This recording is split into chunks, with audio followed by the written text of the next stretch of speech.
to try to make a little diagram there to where you can kind of see if you're needing to use closed captioning. And anyway, thank you all for joining us today. This is our, as Kat said, 2023 Annual Residential Oversight RN webinar presented by the Division of Developmental Disabilities Clinical Operations Team on this fine day of October 12th, 2023. My name is Leslie DeGroat, and I am serving as the Division Statewide Clinical Coordinator and part of the Clinical Operations Team and the State Quality Programs Team. And as Kat said, this webinar will be recorded. We'll gather all your questions from the chat, as she said, and post them as a Q&A document along with this recording. And she did say that this recording will be sent out via email to those that registered. So that's exciting. Right here, I have today's agenda topics. At 10 a.m., our first topic is infection control. At 11 a.m. will be the health risk screening tool. At noon, from noon to 1, we will have a break for lunch. At 1 p.m., we will dive into the Missouri health risk screening process itself. And at 2 p.m., we will have a colleague from Station MD talk about that service. And then at 2:45, we will show you some resources and point out resources for the residential RNs providing that oversight service. So give kind of an overview of that. So we will go ahead. I will introduce our first presenter, who is going to be speaking about infection control. This is going to be presented by our esteemed colleague from the Missouri Department of Health and Senior Services, Mary Bennett. She is an RN specialist, and her role is with infection prevention. So welcome, Mary, and I will now turn it over to you. I'm going to stop sharing my screen. Okay. Did my presentation show up? Yep, it looks great. You got it. You can hear me. Okay. This is yes, wonderful. Yes. Yes. It's always nice when technology works. Yes, gotta love that, right? Yeah. Well, good morning, everyone. And my name's Mary Bennett, and I'm an infection preventionist with the State Health Department with the Healthcare Associated Infection and Antimicrobial Resistance Program. So we're going to do kind of a review and update of some basic infection prevention and introduce you to a little bit of new content as well. So some of the things we'll be looking at will be the basic infection prevention, like our hand hygiene, cleaning, preventing cross-contamination. We're going to look at standard and transmission-based precautions, respiratory illness, some prevention and preventing transmission, and vaccines. I know that's a common occurrence, and gastrointestinal infections being a common occurrence. We're going to view those briefly. Drug-resistant organisms we're going to go over. This may be some new content, but these drug-resistant pathogens continue to emerge in our healthcare setting. So at some point, you may cross paths with them. So I want to give you some information on that. So, of course, the most important thing to do to prevent the transmission of infection is hand hygiene. Now let's see, what slide am I on? Here we go. So I've put some links all through the presentation, but we can't send the slides out to you yet. But I'll tell you how to find some of them before we sign off. So basically, our normal skin is colonized with bacteria. We have our resident flora that's on our skin all the time. And we also have what's called transient flora. And that's kind of what we pick up as we go about our business when we touch things. And the transient flora that we pick up are the ones most frequently associated with healthcare associated infections, and what we hope to remove when we do the hand washing. Now, hands, healthcare workers' hands can transmit pathogens from one person to another if the organisms that are on a person's skin, like the person we're taking care of, or in the environment, actually get onto the hands of healthcare workers, which of course happens very easily. The organisms need to survive on our hands, so they basically become our transient flora. If hand hygiene is skipped and not done, or it's done inadequately, so those flora is still on the hands, And then the contaminated hands come into contact with another person, with an inanimate object, um, that can be transferred to the other person. So this is what we hope to interrupt when we do hand hygiene. So the indications for hand hygiene, we use soap and water to clean our hands when our hands are visibly dirty or they're contaminated with blood or body fluids or protein substances.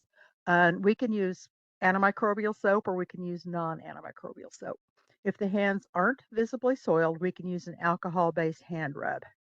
But one little caveat, C. difficile, we may be familiar with that one, form spores, and those spores are not destroyed by alcohol-based hand rubs. So soap and water hand hygiene is recommended. It's the best way to prevent the spread of the C. diff spores to help get them off your hands. Also, your consumers, your people you take care of, hand hygiene and clean hands for them is equally important as our own.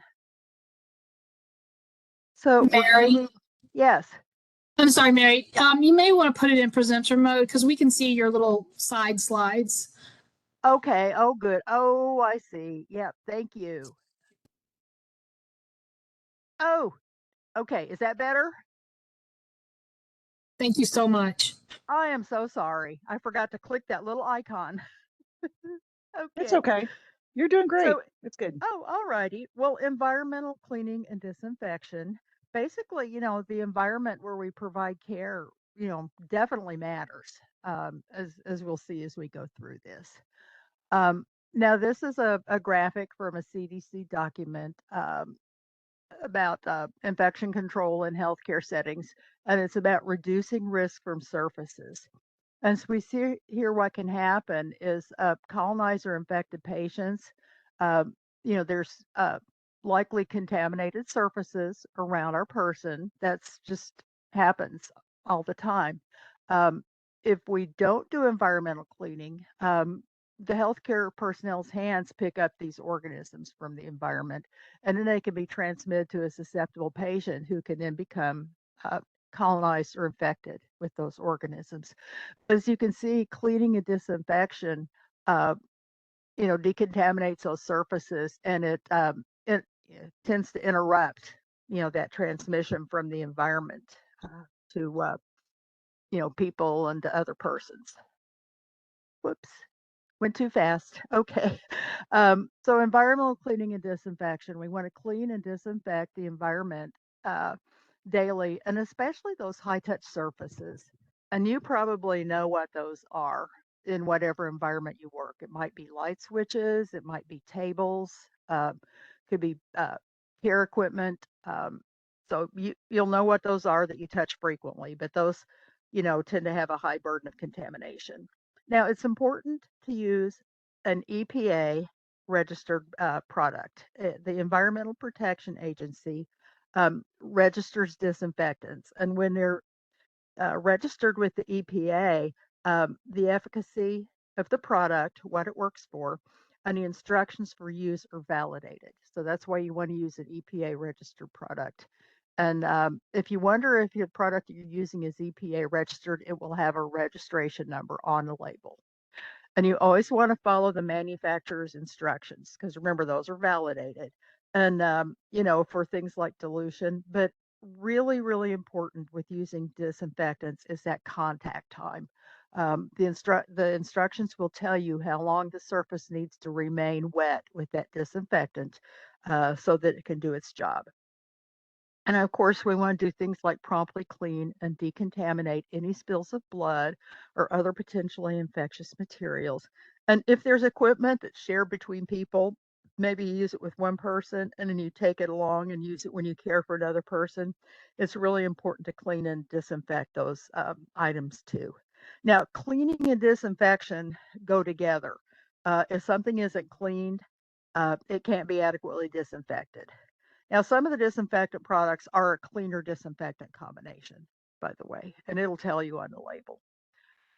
There's a document that a lot of this comes from. It's called CDC Core Infection Prevention and Control Practices for Safe Healthcare Delivery in All Settings. So, um, when these slides go through the final approval process, I'll send these out and y'all can receive them because there's links all throughout here to informational documents. And just a quick aside on CDC documents, if you need to look at guidance, you can just type CDC infection control in the search box, and it'll lead you to an infection control page. It has a library of the CDC's infection control documents, and it's super easy to find. So CDC infection control. All righty, so we're going to move on to standard precautions and transmission-based precautions. Uh, so standard precautions, basically it's a basic practices, and they apply to all patients, all patient care, regardless of whether the person is suspected or confirmed to have an infection. They apply to all settings where care is delivered, so everywhere, all patients everywhere. And these practices protect the healthcare personnel, and they also prevent the persons or the environment from transmitting the infections to other patients.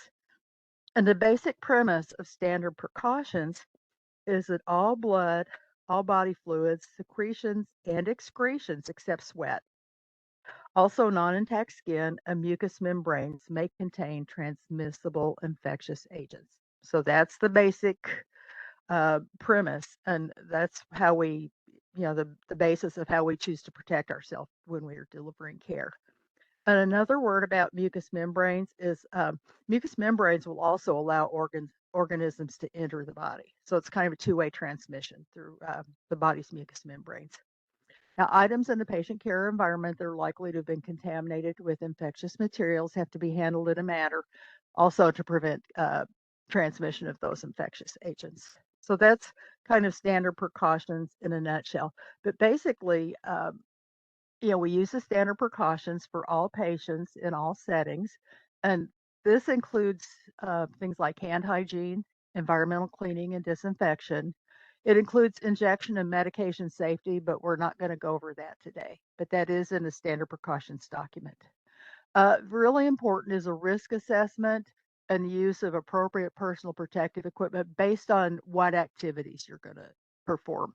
If you're going to do something, for example, that your hands are going to come into contact with non-intact skin or mucous membranes or any body fluids or secretions, then you would put on gloves to protect your hands. So that's just kind of an example. Also minimizing potential exposures, and that's through things like respiratory hygiene, cough etiquette, and the reprocessing of reusable equipment between patients or when they're actually soiled. Now, the PPE part of standard precautions, you want to ensure the proper selection and use of your PPE, and it's based on the nature of the task that you're going to do and the potential for exposure to blood or body fluids or those infectious materials. And that could also include potential contact with multi-drug resistant organisms. So you're going to wear gloves to protect your hands when you think you're going to have hand contact with infectious materials. A gown, if there's maybe a little more extensive contact to protect the other skin and also to protect your clothing. If you might be exposed to splashes or sprays of body fluids, for example, if somebody's coughing a lot or those sort of things, or if you're taking care of somebody who has a tracheostomy and maybe it's not capped, you might want to use, in addition to the gown and gloves, some protective eyewear like a mask or a face shield. Now, when you're finished, and you're leaving the patient's room, you're finished providing care, remove and take off that personal protective equipment. But if you're wearing respiratory protection, like a respirator, that should be removed and discarded after you leave the room and close the door. You always, always, always do hand hygiene before you put on PPE and after you remove PPE. And also, it's advised not to use that same gown or gloves for care of more than one person. And this is an oldie but goodie, but don't wash gloves for the purpose of reuse. Can you believe that that actually used to happen? Now, there's also a little bit of other precautions. There's transmission-based precautions that you use sometimes, and this is in the CDC's isolation guideline, and that's in their infection control library. So sometimes you need additional precautions if standard precautions is not enough to interrupt transmission. So you would use transmission-based precautions. So, it could be contact precautions. Maybe somebody's got a major draining wound, contact with wounds, maybe somebody with a uncontrolled diarrhea, droplet precautions, if somebody's got a transmissible respiratory infection, airborne precautions, that would be somebody like tuberculosis, or chicken pox, those sorts of things. However, airborne precautions to fully implement requires an airborne isolation room, and that has the negative pressure and the special air handling. So it's likely you're not going to ever be doing that in a home setting at all. That's more like in a hospital. When you look at the that isolation guideline document, there's an Appendix A that's very useful. There's a guideline for the type and duration of precautions that are needed for specific infections and conditions. For example, well, if you wanted to look up, say, histoplasmosis, what do I do when I take care of somebody that has histoplasmosis? Well, it turns out you just use standard precautions because it's not transmitted person to person. But if you want to know what you need to do if somebody has meningococcal meningitis, that guideline will tell you to use droplet and standard precautions until 24 hours after the initiation of effective therapy.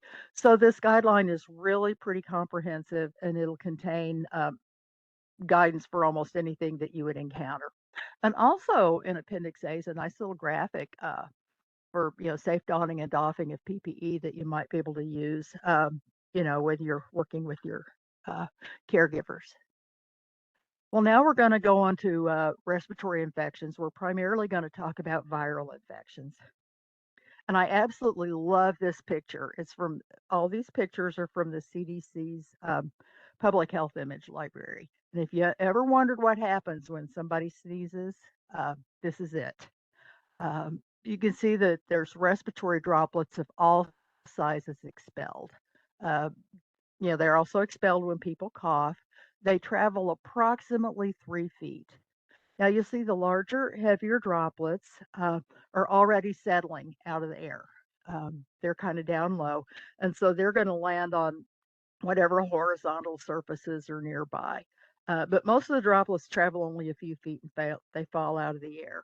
But they can get on somebody's eyes, nose, and mouth mucous membranes and transmit infection that way.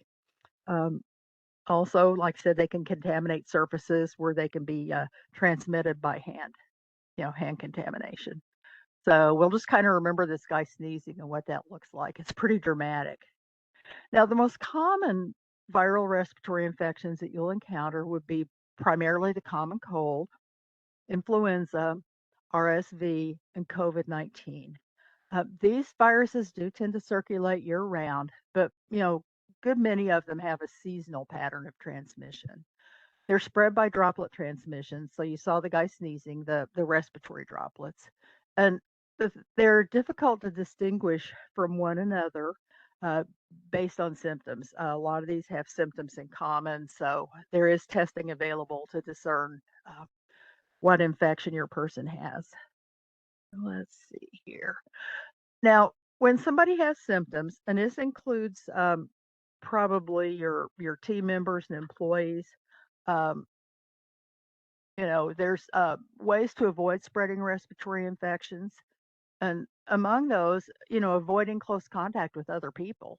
Um, Cough and sneeze into a tissue and then throw it away, or you see people coughing and sneezing into their upper shirt sleeve, and you got to cover the nose and mouth. So this is kind of part of the respiratory hygiene and cough etiquette. Um, Also, after somebody coughs and sneezes into that tissue and throws it away, hand hygiene needs to be done. Staying at home when sick is important, and the CDC also recommends keeping kids home from school or daycare if they're sick. It's important to wash your hands off I think I got ahead of myself, but it's really important to, wash your hands frequently after coughing or sneezing, and let's, um, and blowing your nose. If soap and water aren't available, you can use an alcohol-based hand rub and disinfect those frequently touched surfaces and objects. Uh, let's see. Okay. I think I skipped the slides.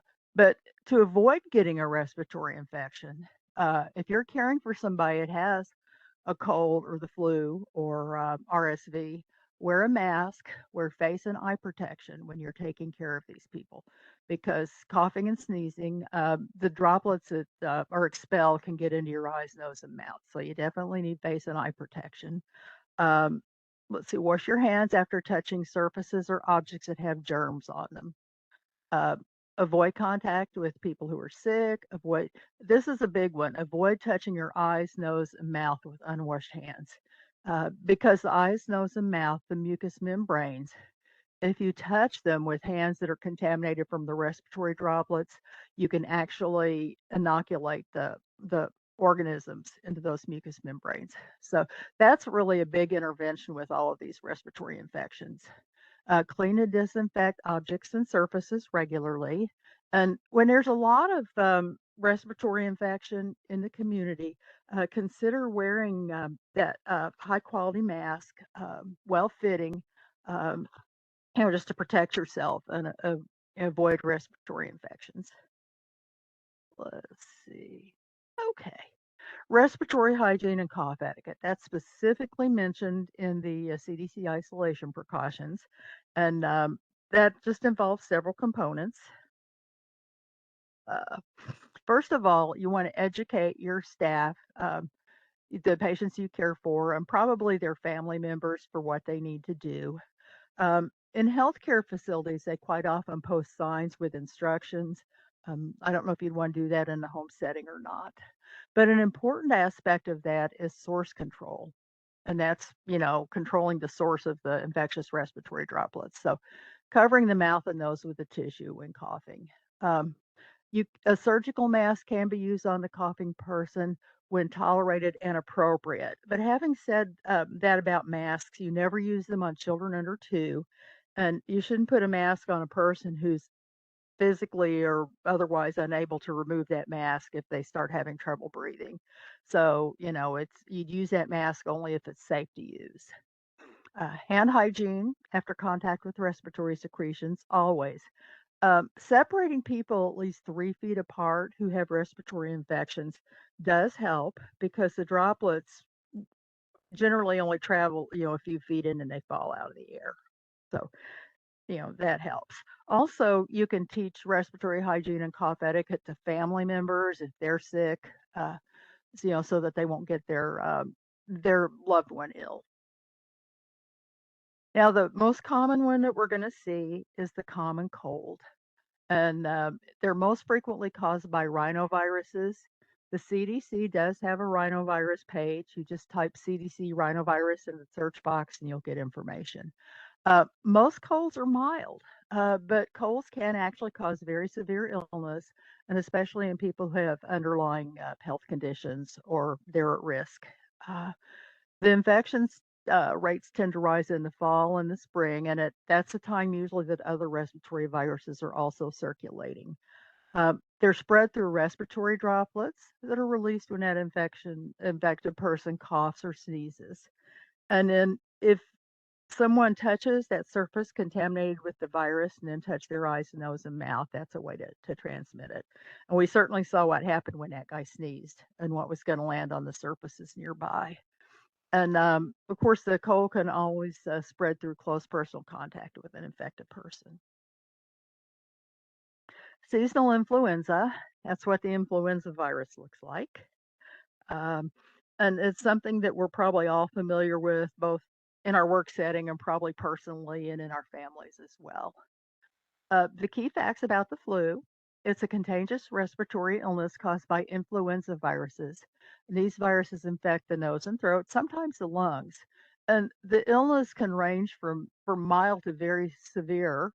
And at times it can lead to a person actually dying of influenza. The flu viruses are spread mainly by those droplets when that person that has the flu coughs, sneezes, or even when they talk. A person can get the flu by touching surface that has the flu virus on it and then touching their own mouth, nose, or eyes. So that hand hygiene is very important. Now, some people are at higher risk of getting serious flu-related complications, and this basically applies to all of these illnesses. So the people that are at either end of the age spectrum, the people who are 65 years and older, people who are under 5 years, people that have chronic medical conditions, like cardiovascular disease, diabetes, or respiratory conditions like COPD or asthma. Um, Metabolic conditions like diabetes, kidney failure, and people with neurological conditions are all at higher risk for more serious illness or more serious outcome with these infections.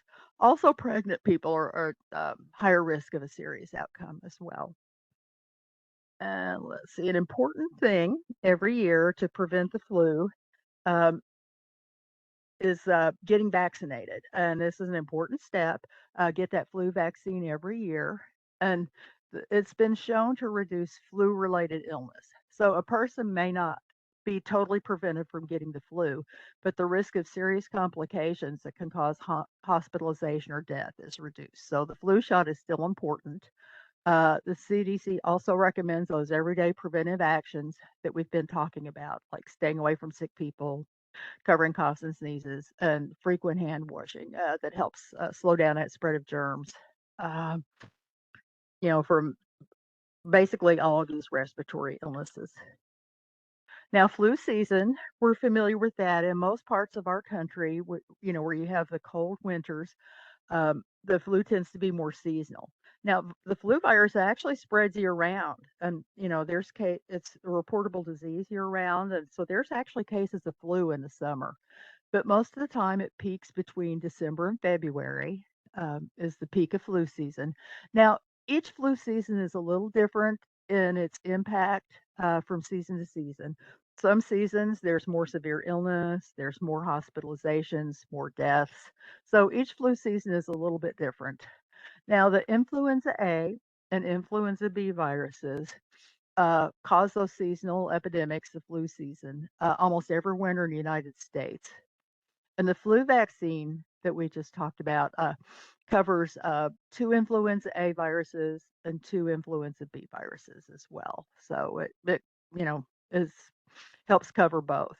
But when it comes to pandemics, only the influenza A viruses can actually initiate a pandemic. Now we'll briefly touch on RSV, respiratory syncytial virus, kind of a big word. And we're primarily used to hearing about that probably with infants and small children that have RSV infections and get pretty sick. But actually, all age groups can contract this infection. So it's definitely relevant to everybody that we care for. And it's one of the most common causes of childhood illness and the most common cause of hospitalization in infants. And it causes annual outbreaks in all age groups. In most regions, it actually starts in the fall and peaks in the winter. Now, when adults get RSV, their symptoms are usually more consistent with an upper respiratory infection. However, sometimes when adults get RSV, they may have more severe symptoms that are consistent with the symptoms of a lower respiratory tract infection like pneumonia. People who are 60 and older are at the highest risk of getting severe RSV disease, and also those with underlying conditions, pretty much lung diseases, cardiovascular disease, diabetes, neurologic diseases, kidney and liver disorders, and also people who are immunocompromised are always at increased risk for these infections. So there's a lot of things that are in common. Now, RSV is fairly easily transmitted. The droplets from an infected person, when they cough or sneeze, can get into somebody's eyes, nose, and mouth. Um, if there's direct contact with the virus, like kissing the face of a child that has RSV, when someone touches a surface that has the virus on it, like a doorknob, and then touch their face before washing their hands, So this all kind of sounds familiar. The virus can actually survive for many hours on hard surfaces like tables and crib rails. So for these reasons of, touching contaminated surfaces, that kind of brings to the forefront why we want to do that environmental cleaning and disinfection. Now, most people, well, actually, repeat infections can occur throughout life, and people of any age can get RSV. But most people typically get the infection for the first time as an infant or a toddler. So by the time people are 2 years of age, almost everybody's had RSV. But repeat infections can and do occur throughout life. Now, RSV prevention, we've got some new tools in the toolbox this year, and I've got some links here. Uh, that when you have the slides you can look up, but this year there's an RSV vaccine. There's actually vaccines from two manufacturers that helps protect adults that are 60 years or older from getting RSV disease. Because the older adults are at greater risk uh, for the serious complications from RSV because, of course, our immune systems weaken with age. So the vaccine is available for individuals 60 and older. One of the vaccines is also available for pregnant women uh, as well. Now, there's two monoclonal antibody products uh, that can help protect babies and young children from severe disease with the RSV infection. And the that's given kind of at the beginning of RSV season around there, and it stays in their system for several months. So it gives that extra bit of defense that helps fight the infection and protects the children from becoming very sick. Now, it's important to know that if a child already has RSV infection, this is not a treatment. It's designed to give them some additional antibodies that stay in their system for several months and help keep them from getting seriously ill. So, like I said, we do have some extra things in our toolkit now. Let's see. Now we're going to go on to COVID-19. And I'm not going to belabor that a whole lot. This is the virus infecting cells. Um, but the public health emergency for COVID was ended, but that doesn't mean COVID is gone because it still continues to circulate. So there's a document, and it's interim infection prevention control recommendations for healthcare personnel during the coronavirus disease pandemic. And it's found on the CDC website.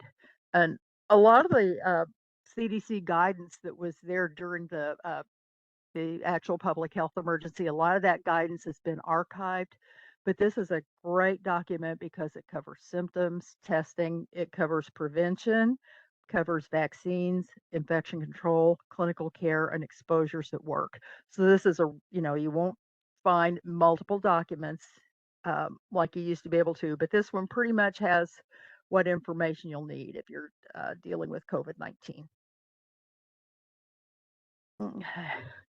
Now we're going to briefly go over gastrointestinal infections, acute gastroenteritis.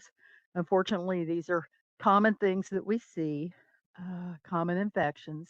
And gastroenteritis basically means an inflammation of the stomach and intestines. And a lot of times people call it the stomach flu. But there's some fairly common organisms that involve with gastroenteritis, like Staphylococcus can cause staphylococcal food poisoning, Shigella, Salmonella, Campylobacter, and E. coli. But there's two we're going to hit on because they're of particular concern because they tend to really persist in the environment. They're harder to get rid of. They contaminate people's hands and basically contribute to that ongoing transmission of illness. And these two are Clostridioides difficile and norovirus. And I think we've probably heard of all those before. Now, C. diff, Clostridioides difficile, the illustration here, you can see the bacteria that cause it, and some of them have those sort of light areas in the bacillus, and those are spores.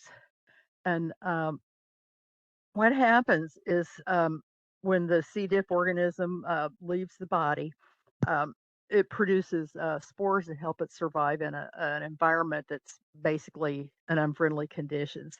And the issue with these spores is they can live for literally months and months in the environment. If somebody gets them on their hands aren't cleaned, and they ingest some of those spores, they can actually activate in the GI tract and initiate an infection. So that's kind of a problem with the C. diff infections. Um, but what it does is it causes colitis and diarrhea, and this can be, serious and life-threatening in some individuals. It's often a result of antibiotic use because the antibiotics disrupt our normal flora that's in the GI tract and makes a person more vulnerable to the C. diff infection. Risk factors for C. diff, people who are 65 or older, recent stays in hospitals or nursing homes. So literally anybody can pick up C. diff. People with a weakened immune system, or maybe they've had a previous infection, known exposure to the germs, receiving antibiotics is one of the risk factors because of that disruption of the normal GI flora.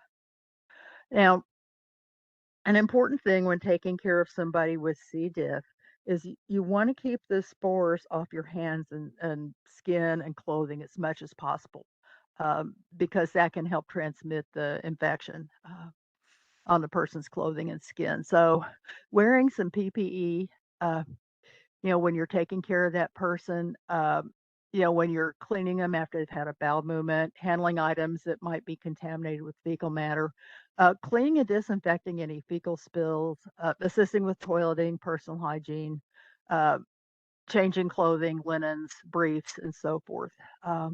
So that's, when you want to protect yourself. Hand hygiene with soap and water is preferable because it physically washes the spores off of the skin. Now, thorough cleaning and disinfection of the care area is uh, especially those frequently touched surfaces and any surfaces that could be contaminated with feces or touched with dirty hands. And you want to use an EP registered disinfectant that is on list K. And you want to clean and disinfect any shared equipment. A little bit about the EPA registered disinfectants. If you go to the internet and do a search for EPA disinfectants, you'll come to a page and it has numerous lists on it of various basically indications and organisms that the disinfectant's effective against. So list K is one you want to look at for C. diff. Now, with C. diff and a lot of these infections, the environment is really important because it forms spores. C. diff does when it's outside the body, and they can survive in the environment just for months and months and months. And you hear sometimes of somebody that is in the hospital and is admitted to a room where the previous person had C. diff, and they're higher risk because of the environment. It's hard to get all those spores basically removed and inactivated. But thorough and frequent cleaning and disinfection of the care area is really important, especially those frequently touched surfaces, anything contaminated with feces, or maybe it's somebody touches with dirty hands. You really want to disinfect that.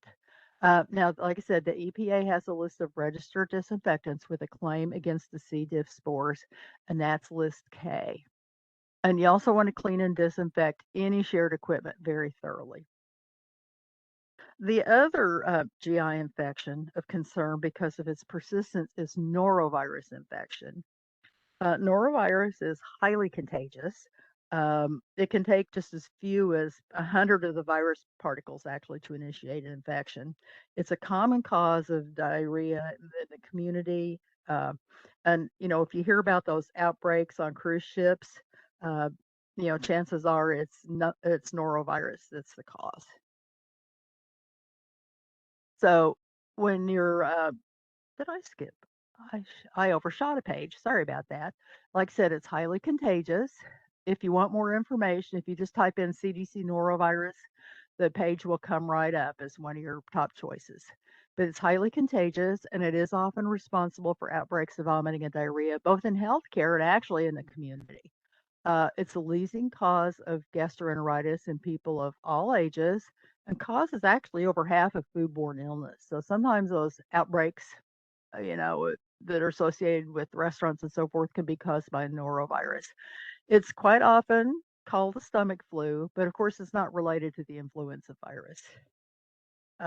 When you're taking care of somebody that has norovirus, it's very important to wear gown and gloves to reduce contamination, from getting it on your skin and personal clothing and then, carrying it to other locations. So, wear that PPE, probably a gown and gloves when you're assisting with toileting, with any personal hygiene, dressing, changing linens and briefs, kind of that, common uses. Do thorough hand hygiene. Now, people that have vomiting and diarrhea should not prepare food to be eaten by others. And employees just a little bit of a side, employees that have vomiting and diarrhea should notify their supervisor. And it's advisable, if possible, that they be symptom free for a couple days before returning to work. Oh, let's see. So, just like most of these things, the environment is really important because the virus can actually persist and survive in the environment for several weeks. As usual, there's some EPA registered disinfectants that are effective against norovirus, and those are on list G. Uh, do frequent cleaning and disinfection of surfaces in the care area, paying special attention to those frequently touched surfaces. All spills of fecal material and vomitus should be cleaned and disinfected, and definitely wear PPE while that's being done. And then, of course, clean and disinfect that shared patient care equipment. Well, now we're going to touch on something that we do encounter when we care for people, and that's multi-drug resistant organisms. Some of those organisms are basically high concern organisms, and there's some emerging pathogens that we're going to hit upon, and they can actually happen anywhere. So what happens with bacterial resistance? First of all, when you might read a culture report and it'll say where the organism is gram positive or gram negative, and that's because a gram stain is done. And that's one of the very first steps in categorizing the organism as a gram stain. Now, generally speaking, the gram negative organisms are more resistant than the gram positive ones. So that's an important first clue. Now, most of us are familiar with MRSA and VRE. These have really become much more common and endemic in healthcare. And, hopefully we already know what to do to kind of prevent transmission of those. But there are other multi drug resistant organisms um, that, are of high concern. And a lot of times, people haven't heard of these organisms. Or perhaps they're resistant mechanisms, but knowing about them nonetheless is important.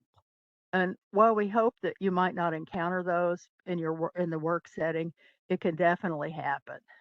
Um, so, and a lot of times these are transmitted in hospitals and places like that. So if you have somebody that goes out to the hospital, that's one of the things to kind of keep your eye out for.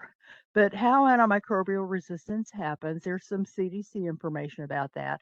But, microbes, organisms, they like to survive just like we do. And they develop methods to defeat those very antibiotics that are basically developed to destroy them. They do it by developing resistance. This happens by several different mechanisms. Uh, they can use the outer membrane to literally keep the antibiotic from getting into the cell. That's one way it happens. Or they eliminate the antibiotic using pumps in the cell wall to pump that antibiotic right back out before it can work. Some of them destroy the antibiotic by uh, secreting enzymes that literally break down the drug. And we're going to go into this a little bit more later on. And then sometimes they'll change the target of the drug, like maybe the target is the cell wall, so they'll might have some changes in your cell wall so that the antibiotic doesn't work anymore. Those microbes are really pretty effective at finding ways to survive. Now, there's multi-drug resistant organisms of high concern, and these are ones that are easily transmitted. They may be resistant to multiple classes of antibiotics or possibly even all classes of antibiotics. and they may have new or novel resistance mechanisms like carbapenemase genes. Um, so sometimes you'll read, if you read some of the CDC documents, it might call them epidemiologically important organisms. So it's all kind of the same thing. They're definitely an urgent public health threat because any infections that become harder and harder and harder to treat are certainly of great concern. Uh, they're capable of causing infections in many, many body sites. So it could be a urinary tract infection, pneumonia, wound infection, surgical site infection, bloodstream infection. So they're capable of causing a wide variety of infections. And a person who is infected or colonized with these organisms are considered to be colonized indefinitely because there's no validated way to discern if they've cleared these organisms, that they're no longer carrying them. Now, personal protective equipment is helpful. It reduces the contamination of clothing and skin because that contamination on clothing and skin can transmit those organisms to other settings and other people, and also to the person providing the care. So it is important to wear gown and gloves. Uh, Now, if the site of the person's infection is the respiratory system, you need to also add mask and eye protection to that PPE. And of course, that hand hygiene is essential. Now, there's some organisms like Candida auris, which is a fairly new and emerging species of Candida, and Acinetobacter baumannii, and these persist in the environment for literally months on end, and they can contribute to contamination of people's hands and ongoing transmission. So, the environment is important when it comes to these organisms as well. So cleaning and disinfection is essential, and you would need to choose an EPA registered disinfectant with a claim for that organism of concern. Clean and disinfect very thoroughly those frequently touched surfaces, equipment, that shared equipment before using on another person. Another important thing that may help reduce transmission is schedule that person for the last visit of the day if you're, going to be seeing more than one person. Um, Now there's yet another one to worry about, and these produce something called extended spectrum beta lactamase, or ESBL. Um, the Enterobacterales are a large group of gram-negative bacteria. Some are pathogenic, some are not, but they cause infections in healthcare and in the community. But as a survival mechanism, some of them produce extended spectrum beta lactamase, which is an enzyme that breaks down those commonly used antibiotics. So this could be your penicillins, um, your cephalosporins. It tends to target those. And so what happens is this leaves a lot fewer drugs available to treat an infection. It's more complex to treat them. They might wind up to be hospitalized. And then carbapenems might be this last line of drugs to treat these infections, the carbapenem antibiotics like meropenem, doripenem, imipenem, ertapenem. But unfortunately, some of these organisms, uh, they're resist the carbapenems now. They're CREs, carbapenem resistant, by a variety of resistance mechanisms. And one of the ones that's probably the biggest concern and a public health threat is some of these organisms have developed carbapenemase production. So they literally hydrolyze and digest the carbapenem antibiotics. And they do this because they might have a gene that carry a gene that encodes producing these carbapenemases. So that's a big problem. Um, carbapenemase encoding genes. And the bacteria with these genes can be resistant to either most or all antibiotics, literally. So it can cause high mortality and morbidity. The inability to treat these infections is a serious public health concern. Um, in the United States, about 30% of those carbapenem resistant Enterobacterales carry carbapenemase producing genes. So it definitely is a big issue. Let's um, Now, if you're looking at a lab report, um, if you see anything like KPC, NDM, VIM, IMP, or OXA, these are abbreviations for some of these carbapenemase genes. So if you see something like that, you definitely need to look into it further. Now, most of these organisms are acquired in hospitals and ICU setting, but unfortunately, resistance is spreading rapidly into other healthcare settings. And to complicate matters further, the organisms that have these genes can share their genetic material with other organisms, so that resistance spread even further. So it's definitely a big public health concern. So, these carbapenemase producing genes are really kind of an emerging healthcare condition. Started seeing them maybe 20 years ago, but there's more and more of these that are developing. So the person that has an infection or colonization is considered to be colonized indefinitely. Now, if you have somebody that you're responsible for that has one of these uh, organisms that their infection have an infection or colonization, the public health employees may reach out and contact you, uh, basically to determine where the infection came from and so forth.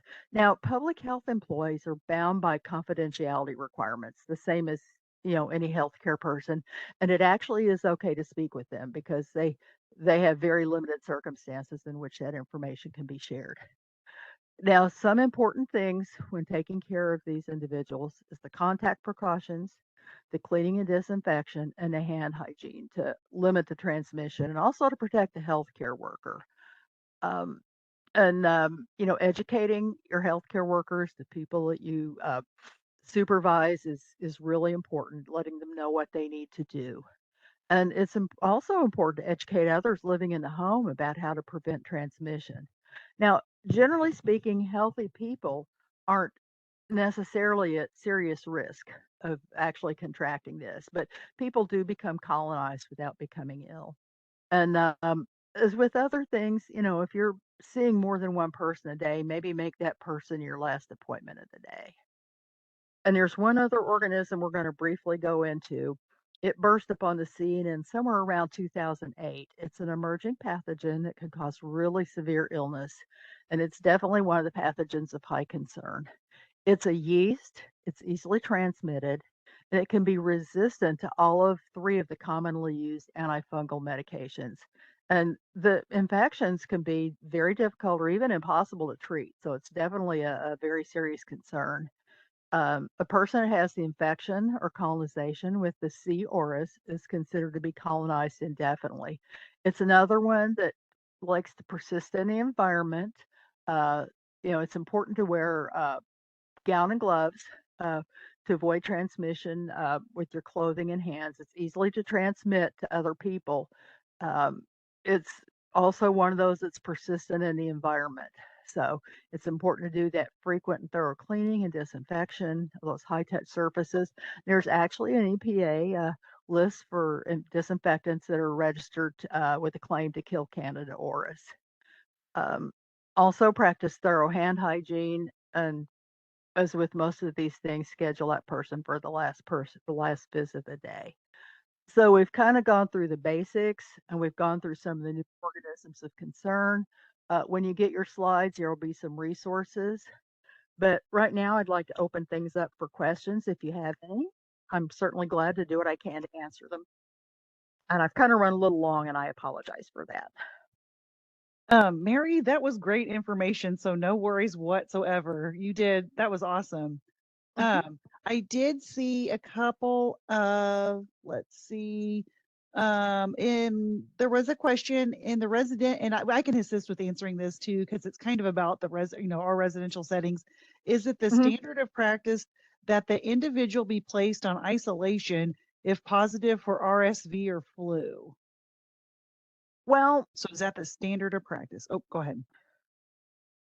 um, in a hospital setting, you would probably you know, you would do some isolation. You do with RSV, you do contact precautions and droplet. And flu, you would use some droplet precautions. I would highly recommend that you wear face and respiratory protection when you're taking care of these individuals. I don't know if Yeah. you have to actually say it's isolation, but the respiratory infection and protecting your eyes and nose and mouth is important. If it's a small child that has RSV and you're going to be picking them up and things like that, a gown is a good idea. Okay? That's what they do in hospital settings. Um, so, I don't think you need to necessarily say this is isolation, but I think wearing that respiratory protection is definitely important, because it just really protects the caregiver, so, keep, Yeah, it keep, keeps from spreading it. Yeah. Oh, yeah, sorry, go ahead. and keeps them, you want to reduce their chance of getting sick. So, Mhm. wearing a mask, if you're caring for somebody in a residential setting, they can't cover their coughs or sneezes, um, they're going to spread a lot of droplets. So you'd want to, wear maybe a face shield or goggles. Some masks have an attached face shield even. That way you're protecting your eyes and nose and mouth. You're not breathing them in and you're not getting them on your mucous membranes. And then of course that hand Right. hygiene, because you know that people are coughing, sneezing, that's going to land on the surfaces in the care area. So you want to wipe those down too. Definitely. Thank you. Does Great that answer question. that? Yeah. I think it did beautifully. Let's see, can you repeat those lab markers? And I saw that question come up. I believe it was the carbapenem. I Hmm. cannot pronounce it. I Yeah. apologize. Yeah, Carbapenem is that producing genes. carbapenemase, It was around yes. that slide. Yes, thank Yes, you. absolutely. Sometimes when you look at a lab slip, if some, I don't know if all labs report this way, but if an organism produces ESBLs, extended spectrum beta lactamases, you may see on a lab slip, when you see that sensitivity report, it'll say whether it's resistant, sensitive, or intermediate. You might see ESBL listed in your sensitivity report. So that's a clue right there. And the other one, um, it's basically the initials for those carbapenemase genes. KPC was the first one it developed. Let's see, it's Klebsiella pneumonia carbapenemase. There's one called NDM, Nancy Dorothy Mary, for New Delhi metallobetalactamase. Big words, but they all have like three letter abbreviations. So KPC, NDM, V is in Victor, VIM is another one, IMP, IMP, another one called OXA, that's for oxacylinase. IMP is imipenamases.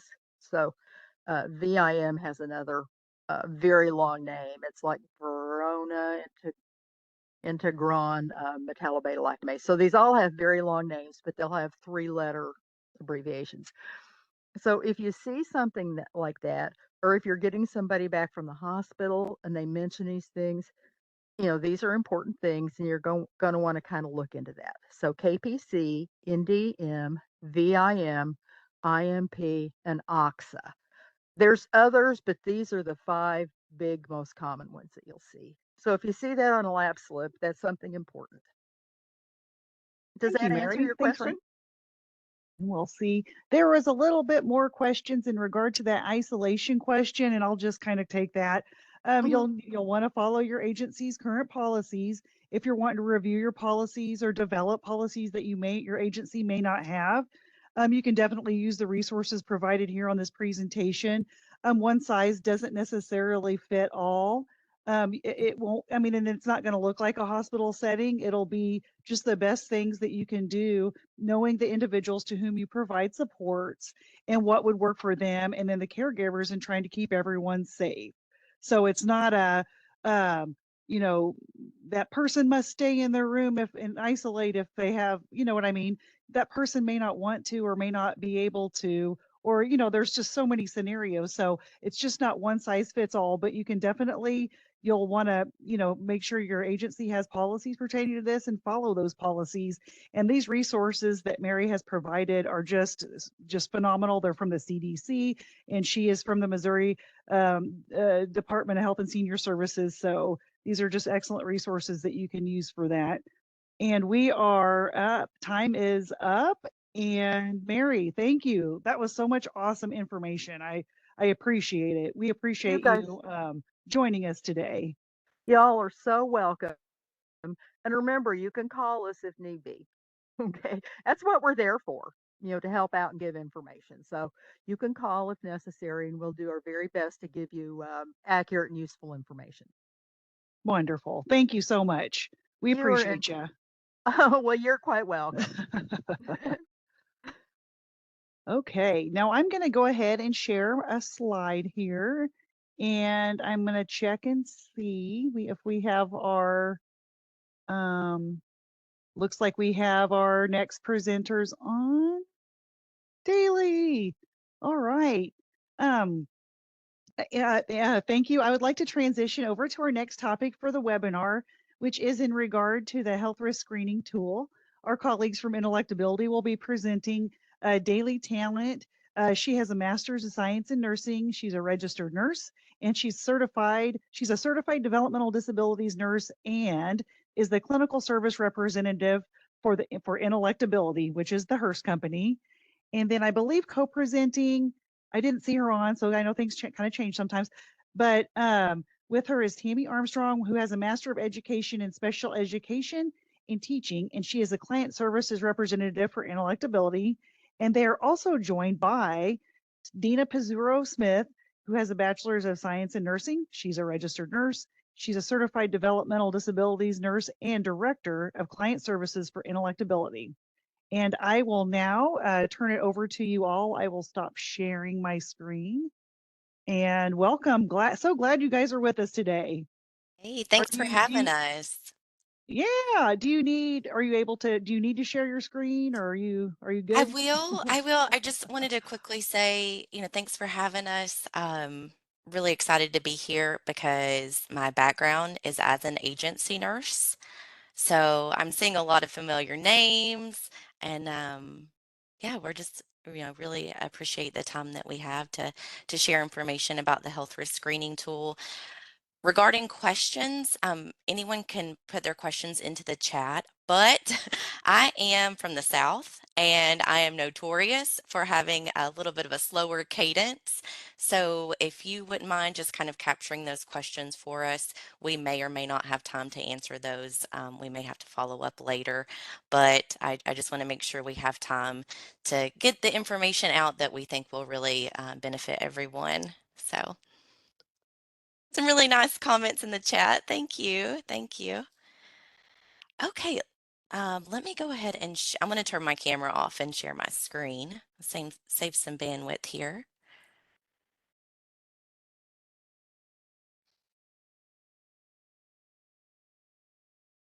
Okay, so if y'all will let me know whether it's a thumbs up that you can see the PowerPoint here. I can see it. Okay. I don't see anything in chat. Oh, I can see it. I'm seeing some yeses. Okay, Okay. in Okay. chat. Perfect. Good deal. Thank you, Perfect. guys. You never know with technology. It can be your Uh-huh. friend or your foe. So what we're going to talk about today is the continued implementation of the health risk screening tool and how we are here to help you, move forward in mitigating risk for all the special people that you support in Missouri. We're going to start off with reviewing the purpose of the health risk screening tool, and then we want to take a closer look about some Missouri specific processes and how the HRST can help you better support the people that you serve. And then we'll discuss some benefits and proven outcomes of the health risk screening tool. So a bit of history about the health risk screening tool and its development. So it was developed in 1992 as a result of a federal lawsuit. The state of Oklahoma was transitioning about 1,100 people into the community from a large congregate setting. And the judge presiding over that transition and lawsuit saw the necessity for an instrument, a tool that could empower staff and families, most of whom we know have little to no clinical background. And the tool really needed to recognize health risks early so that preventative interventions and other supports could be utilized without that person having that day-to-day healthcare provider oversight. So the judge asked Karen Green McGowan, who is a registered nurse and the founder of our company, to develop such a tool. And the health risk screening tool, it was field tested on over 6,000 people. It's currently used in numerous states and private provider agencies in a variety of ways, and some which we're going to talk about today. And the main focus and purpose is to empower and educate staff and supporters to be able to identify those early warning signs of health risk and destabilization, and then also provide ways that we can intervene based on those identified health risks. The HRST is a web-based instrument, and it provides objective data about health fragility in persons of varying ages with a range of exceptional needs. These include, but are not limited to, our population, those with intellectual and developmental disabilities, but the health risk screening tool can also be used for any other vulnerable population, such as those going through the aging process, people that may be experiencing behavioral or mental health challenges or physical disabilities. So the HRST, it's a scale. It's comprised of 22 rating items, and again, it was created and designed to find out which people are at most risk of illness and health destabilization. And when we think about scales, we have a lot of scales in our nursing toolkit, don't we? I think about the Braden scale. I think about the various pain rating scales that we use. And they're wonderful and they give us good information, but once we complete those scales, do those scales give us feedback? And I think about doing the Braden scale in particular, the one that we use to identify risk for pressure injuries. That scale helps us identify and prioritize who's at the highest risk, but that's where the Braden scale stops. It doesn't give us feedback. It doesn't give us ideas or interventions that we can do. But that's why the HRST is different.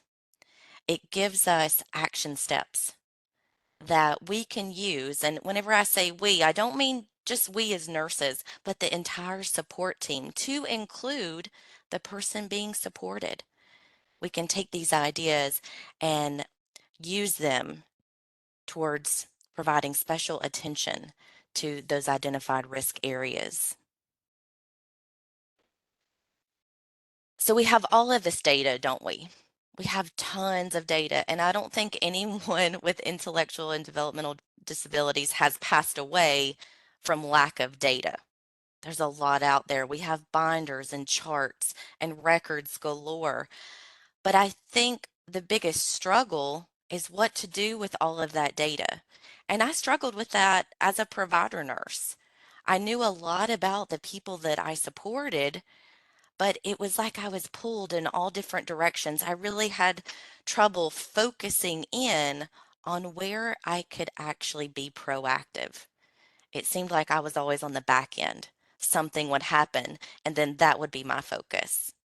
But the HRST is going to help us take all this data that we know about the person and organize it.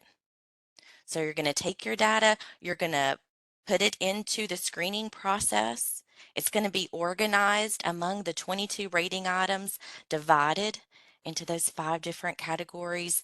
And then we're going to get some service and training considerations, and those are going to be our action steps. So it's going to allow us to actually focus our efforts and focus on areas where we can make a difference.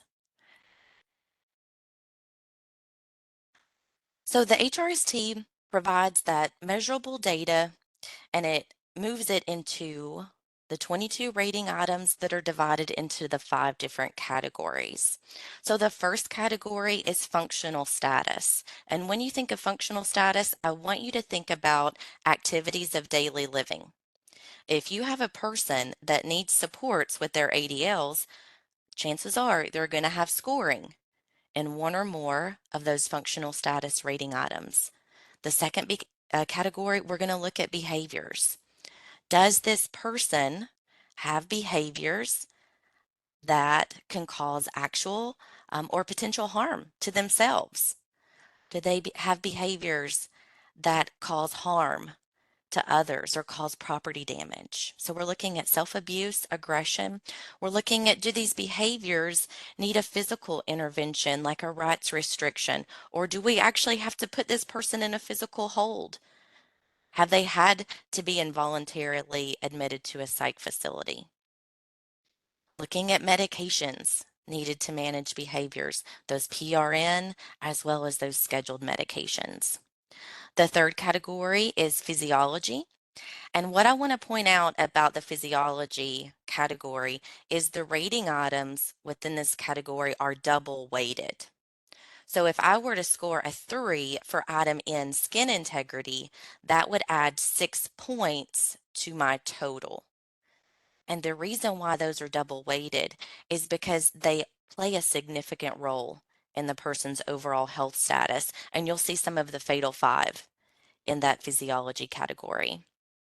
The fourth category is safety, and we're looking at injuries and falls in the past 12 months. And lastly, frequency of services. How many times has that person been to their primary care or specialty provider to address their diagnoses? How many times did they need to go to an ER or urgent care setting due to an acute issue? And how many times in the past 12 months have they been admitted to the hospital, whether it was for a scheduled surgery or due to an acute issue? Another thing I want you to remember is that the rating items are related to one another. And in the South, we say kin. So the rating items are kin to one another. They share risk. So if you have an issue that's affecting one rating area, chances are there are other rating items that are affected by that issue or that condition. An example would be if a person had a fall with a fracture.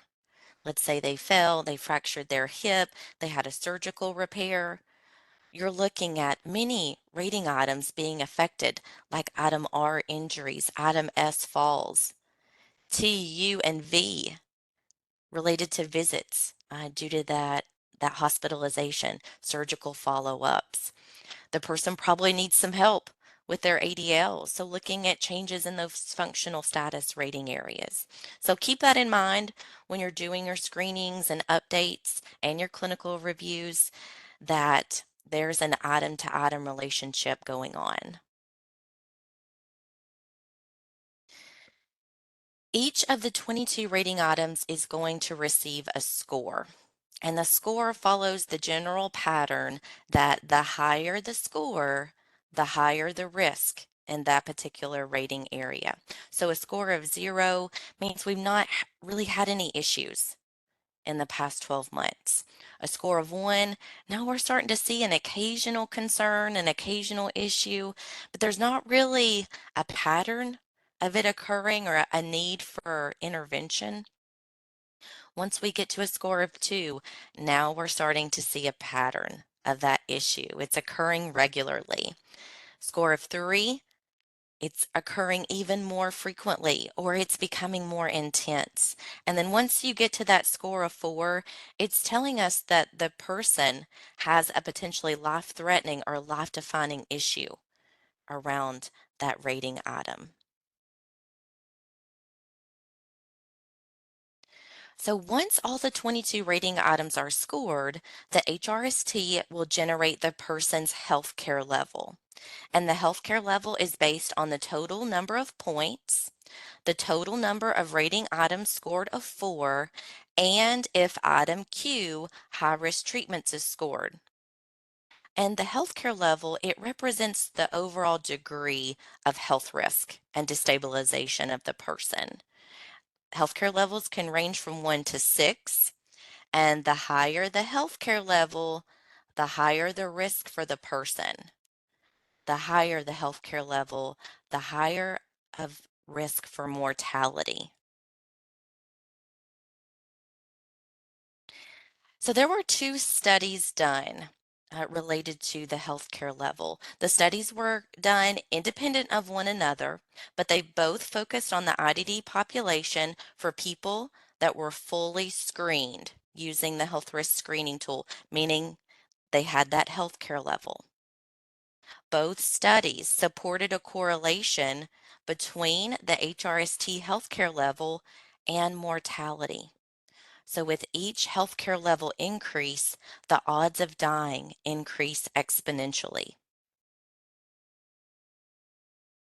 And here's a graph that kind of represents that mortality and healthcare level correlation.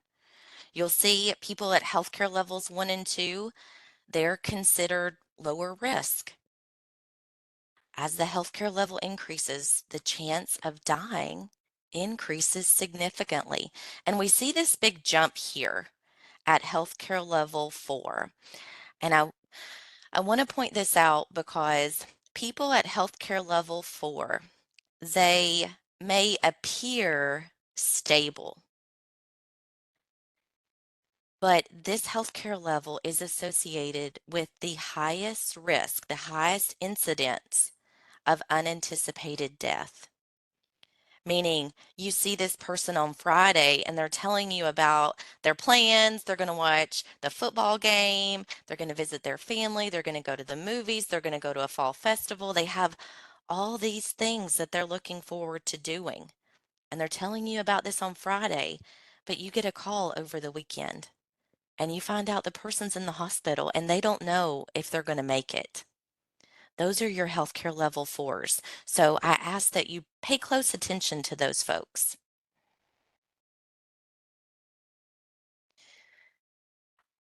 I really want you to understand and have confidence in knowing the HRST, it's been vetted, it's been proven over time, and this has led to recognition inside and outside of the field of intellectual and developmental disabilities.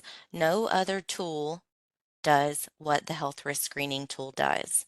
It can predict mortality, and therefore we can use the data in determining healthcare needs or nursing services. And we'll talk about how agencies and states are using this data because it is so reliable. So let's get into some specifics. How can you, as a provider nurse, use the HRST to mitigate risk? You want to always make sure that your screenings are complete. You'll know the screening is complete when you see that healthcare level, that score of 1 to 6. You also want to make sure that the person's medications and diagnoses are added. We are seeing some screenings come through where the rating items have been scored, but the medications and diagnoses haven't been added. And that can cause some confusion because many of the rating item scores are determined by those diagnoses and medications. So make sure you're adding those. Make sure when you think you're finished with your screening that you see that healthcare level. If you don't see the healthcare level, it means one of the rating items is not completely scored. Clinical reviews, they are required for anyone with a healthcare level of 3 or above. And why are the scores so important? Because that's the goal of the clinical review. The clinical reviewer is looking at the information through an objective perspective to determine if that score is accurate. Well, why is that so important?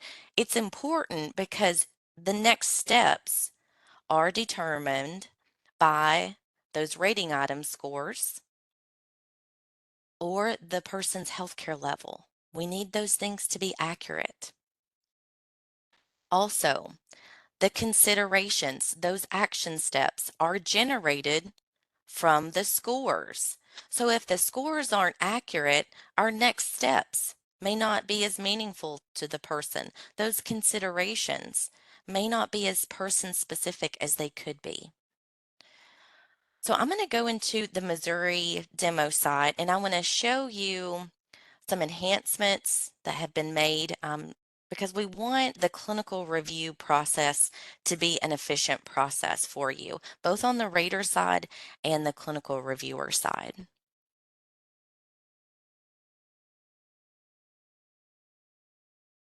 So I may have to reshare my screen.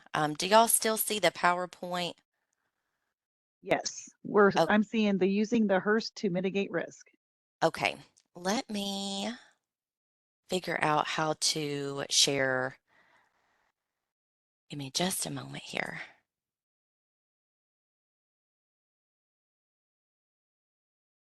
Because I want to make sure you can see the demo site. Yeah. Maybe, oh, you're getting it. Yeah, just click share again and you might be able to click another screen. That was what I'm thinking. And then, yeah, looks like you're getting there though. I Yes, don't want thank you. Thank you. No, it's okay. If anybody's worked with us on the intellectability team, you know we use Microsoft Teams. So that's kind of what I'm more familiar with. But can you see the demo site, Leslie? Yeah, yes, Okay, can do. And you're doing great. Thank perfect. you. Thank you. So I'm going to go ahead and log in.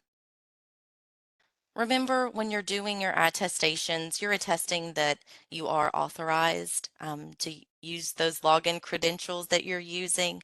Make sure you're not sharing your login credentials with others or using someone else's. You could be violating HIPAA and be liable for that, and we don't want that for any of y'all. Always read your message of the day. That's going to be the first message you see whenever you log in.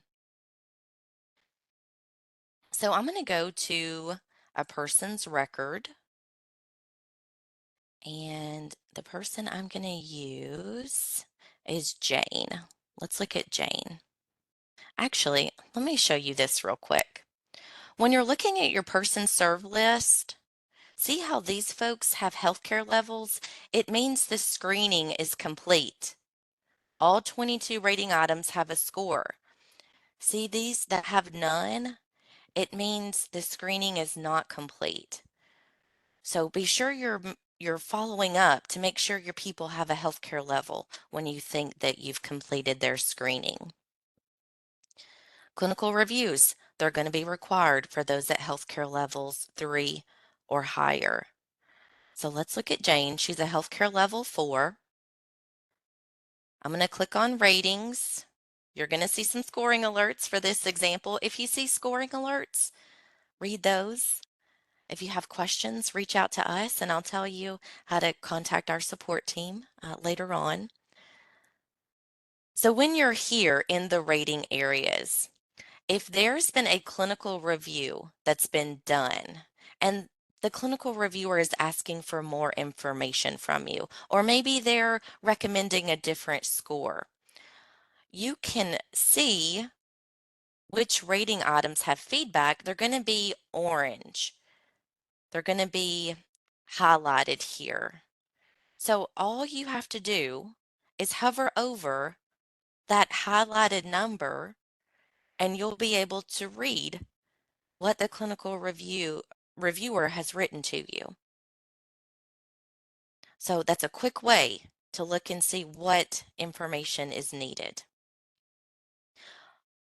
When you're responding to the clinical review, you always want to check out the person's scoring summary. At the very bottom, there's going to be a summary note. And in the summary note, the clinical reviewer is going to give you feedback about, maybe the person's allergies need to be added on the About Me tab. Or maybe they want to tell you it's best practice to add a brief note about what the diagnoses mean for that person. Just a little blurb giving a description. Because a clinical review, it can be done and be done accurately without knowing the person. Your clinical reviewers, they're not going to know what that person's day-to-day looks like. But whenever you provide objective information and good person-specific notes, it really paints a clear picture of that person's risk. And that's what allows a clinical review to be done accurately. And it really helps with efficiency of moving through the process, the screening, the clinical review, getting those scores in agreement, and then tackling those next steps. So make sure, hover over the items that need your attention. Look at the scoring summary. At the very bottom of this tab, you're going to see a summary note. Whenever you're responding to the clinical review, if you're unsure, please reach out to us. You don't want to have a conversation with the reviewer in the rating notes because this becomes part of the person's permanent record. So if you want to follow up, provide more information, ask questions, there are other ways you can do that either with your clinical reviewer or with us at Intellectability. So you have supports. You don't have to guess, you don't have to assume. All right, I'm going to stop sharing from here and go back to the PowerPoint real quick.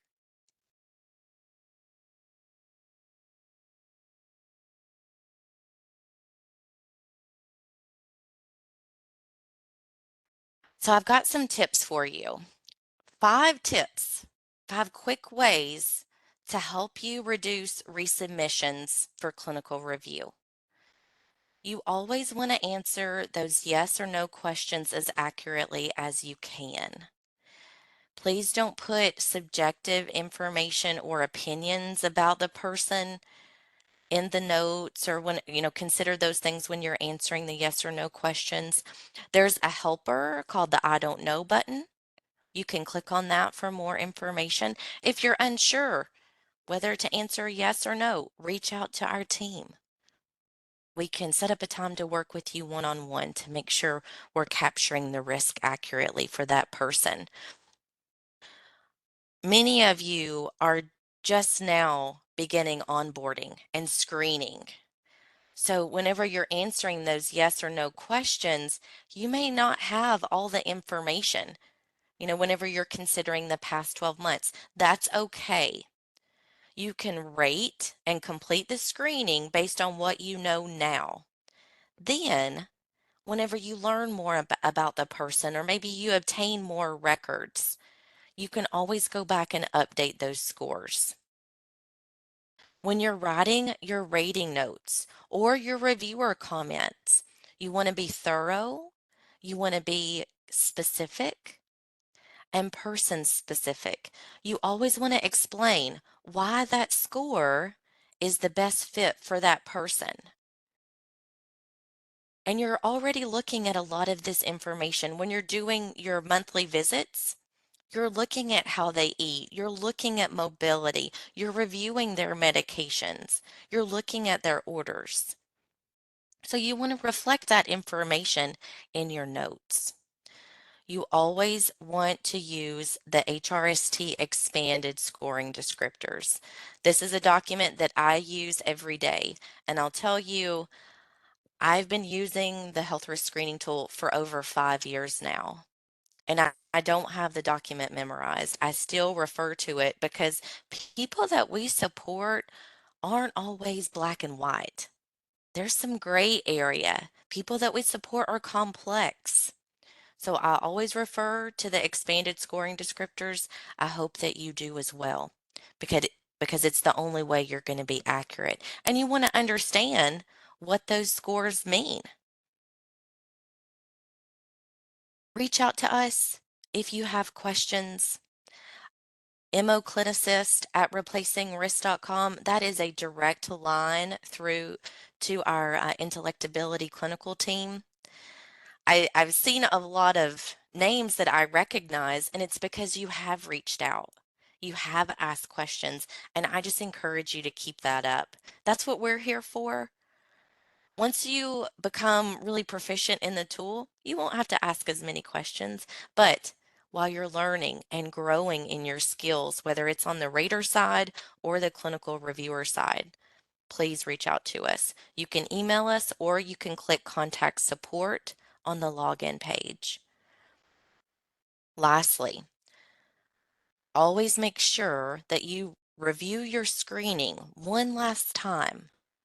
Submit it for clinical review. Have you addressed all of those rating items that were highlighted in orange? Those are the ones where the reviewer needed more information from you or a clarification. So I hope you incorporate these tips. I think it will help both sides, rater and clinical reviewer, because it's a collaboration. You're a team and you have the same goal. And that goal is to support that person the best way you can. And we want those scores to be accurate. So our next steps are really helping us focus on the person's specific risk. Let's talk a little bit about the service and training considerations. This is the output of the health risk screening tool. This is what makes it different from all of those other tools in our nursing toolkit. We get feedback, we get ideas, things that we can do today, things that don't need a physician's order necessarily. That's really powerful because as a nurse, oftentimes I kind of feel like I'm always waiting on the provider. But when you look at those considerations, they're ideas, they're considerations. You don't have to have an order to implement a lot of these things. And a lot of these things, a lot of the considerations you're already doing. But it's kind of like a sanity checklist. Yes, we're taking the person every 2 hours to the restroom. Yes, we're encouraging fluids. Yes, we're following up if they have signs or symptoms of a UTI. But there could be one new thing, one new idea that could really make a difference for that person. And it's all about being proactive. Again, oftentimes as provider nurses, we are stuck in the aftermath. We're stuck trying to fix things and put those fires out. But if you can be proactive, then you can lessen the number of fires, lessen the number of calls that you get in the night or over the weekend because we're able to be proactive and you can even eliminate risk. So there's two types of considerations. You have your service considerations, and these considerations point to further evaluations or professional healthcare provider interventions that may be needed to support the person based on their identified issues. For every service consideration, you're going to have a matching training consideration. And the training considerations are going to bring to light those things that have been identified, things that we can train our staff on, or the person themselves, or the day program staff. There's something for everyone. I'm going to stop sharing. I want to show you a couple of resources that I have. Let me go back to Edge here.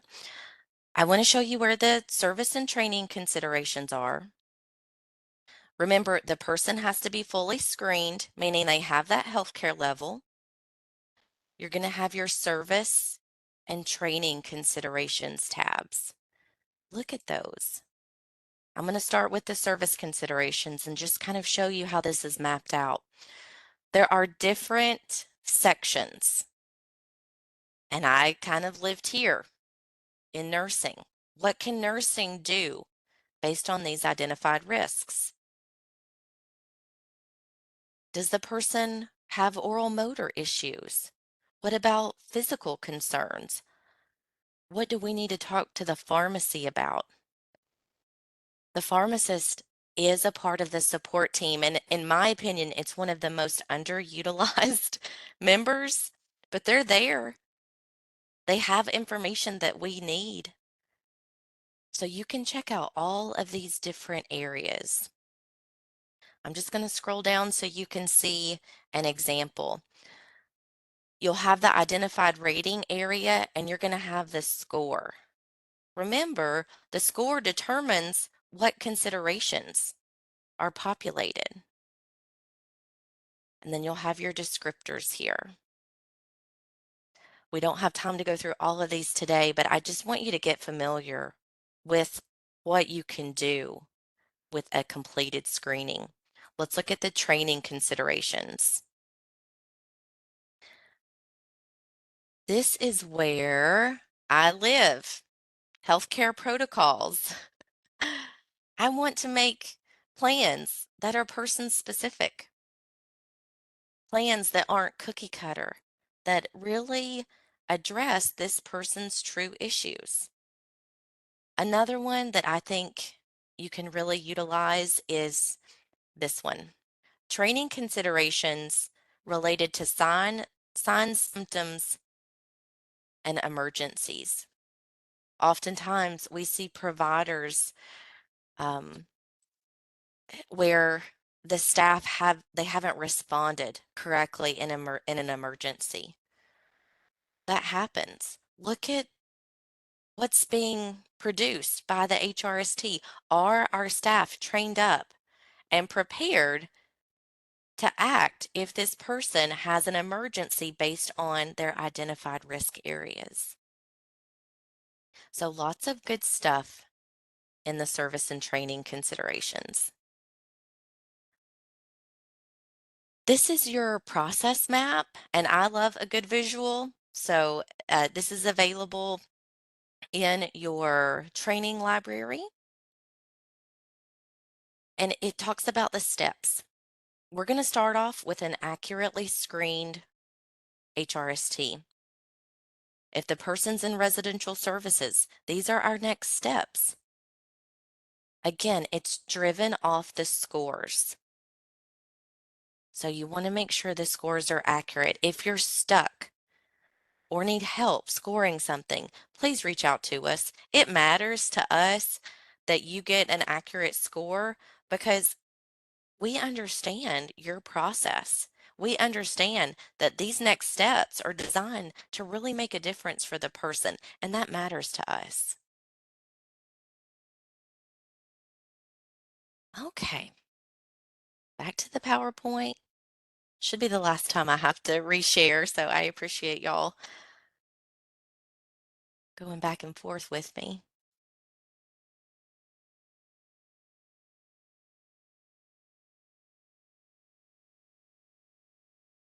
Okay, let me go to this previous slide. You can use the health risk screening tool and the information that's produced whenever you're building your plans. And as a nurse, that was a big thing of what kind of fell on me. It was developing plans, and you're going to see those in the form of your health risk support plans. But whenever we use information in the HRST to develop our plans, we can identify and address obstacles to a well-lived life. And that's really powerful. And what I love about the output of the health risk screening tool is that there's something for everyone on the support team. That information is going to empower families and caregivers to be responsive to health-related risks, even if they don't have that clinical background or understanding. The information within the HRST, it assists with person-centered planning.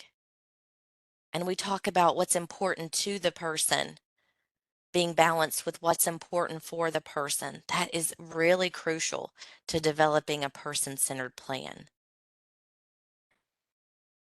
Those considerations, they provide families and staff with talking points when they're visiting community doctors and clinicians.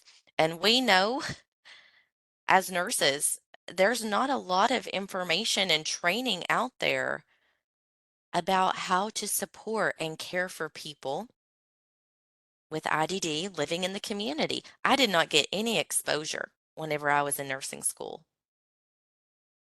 People with IDD are everywhere though, aren't they? I've cared for people with IDD in the hospital and in a skilled nursing facility, but I didn't know the specifics. I didn't know how a behavior could indicate this type of issue. So the HRST, it can help kind of overcome those challenges that community providers face when trying to care for our folks. It helps caregivers and doctors discover the root cause. A lot of people that we support don't use words to communicate. It makes it challenging to really identify what's going on with that person whenever they're unable to tell us effectively. Also, we think about polypharmacy. It happens, it's happening in our communities. I'm not vilifying medications because I understand the importance of medications in the treatment plans of the people that we support and for most of us on today's webinar. What happens is, whenever those medications become layered on top of one another, we lose sight of that root cause because we can't tell if this issue is coming from a side effect, an allergic reaction, a drug to drug interaction. And as a nurse, I just really appreciate that the considerations can point out the need for other services or training that may be less obvious.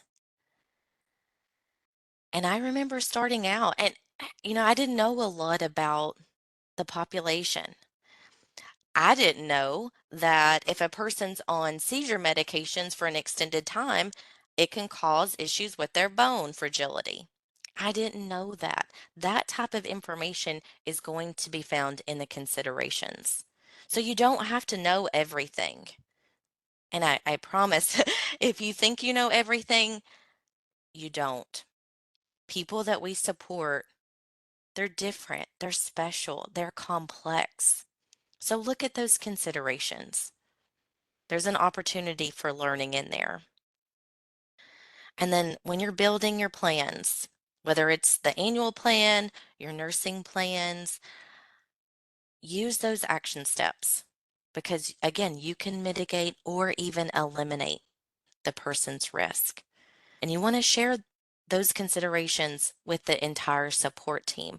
And so the HRST has something for our case managers, our service coordinators, because that information should be shared with day program staff, job coaches, residential staff, the person, their family. The person's risk doesn't decrease when they go to work. The person's risk doesn't change when they go to the day program, so everybody needs to be on the same page. Whenever you have completed screenings, whenever you have objective data, you can advocate at every single level within your service delivery model. Many of you are focusing on the individual, and that's where it all starts. We're going to complete that screening. We're going to develop that plan. We're going to make a difference in that person's life. But you have to consider there's a bigger picture. So as a provider, what can you do? There's tons of data. There are so many reports that you can use to not only help the people that you support, you can better train your staff. You can save costs associated with staff turnover, ER visits.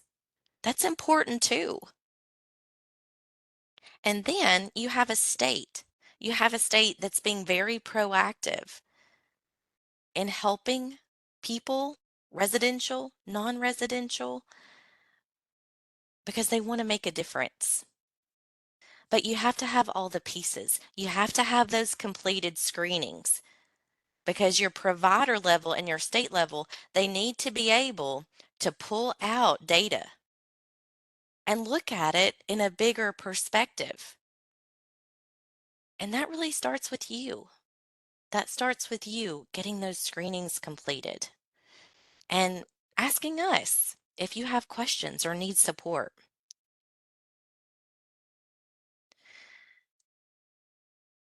So we have some stories to share, and just to show you that the HRST, it makes a difference for people, for agencies. So there was a person that lost their placement because they were having increased aggression. They were started on a psychotropic medication and the aggression worsened. He had to be moved out of his group home into a more restrictive setting, and we never want that for our folks. But it happens. But someone on the team finally looked at those service considerations, which recommended a neurology consult. And we know, maybe you do, maybe you don't know, but the consideration said aggressive behavior can be a type of seizure. So they got that neurology consult, they got that EEG done and realized he was having seizures.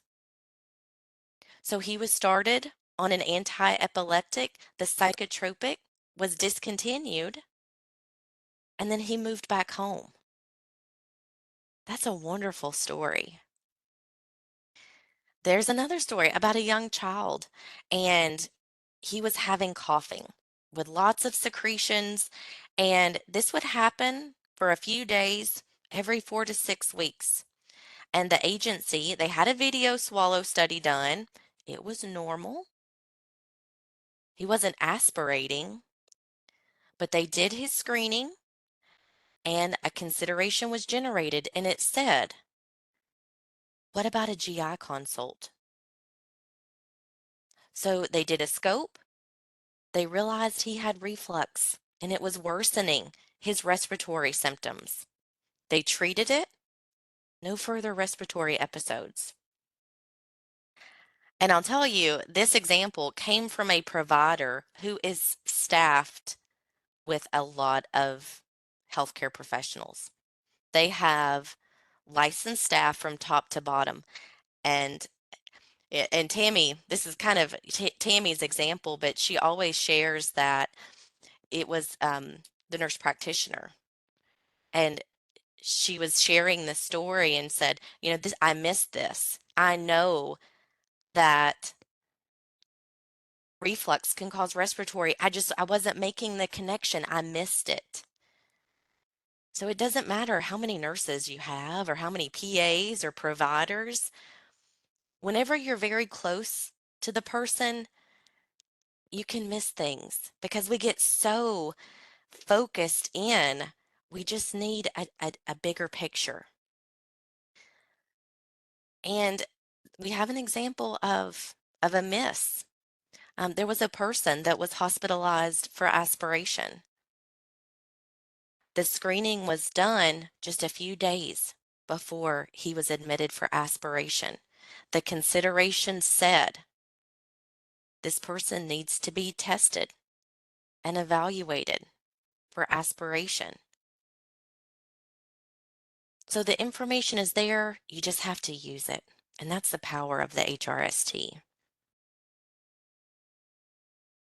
Let's look at some provider outcomes.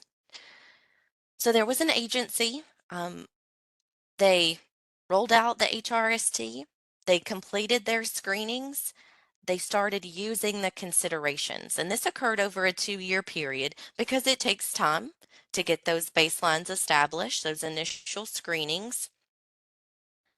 Once they started implementing those considerations, they saw a 9% decrease in ER and urgent care visits.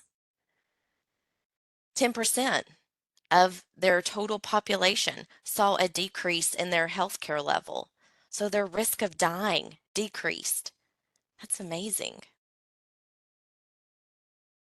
20% decrease in medication use, 25% decrease in falls.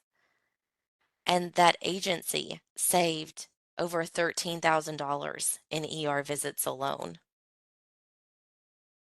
Another agency, they were using the tool and they wanted to focus on their bowel medications. They knew that they were relying heavily on suppositories and enemas.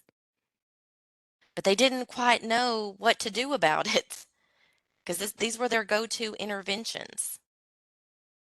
So they looked at the considerations. They looked at diet considerations, incorporation of fiber, mobility. And by putting all of that together, they were able to decrease their suppositories and enema use by over 50%. That's huge. Huge for the people being supported, because we know when you give a suppository or an enema, that person's going to have diarrhea.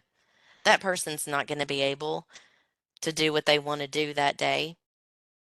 Staff are going to be busy managing the output.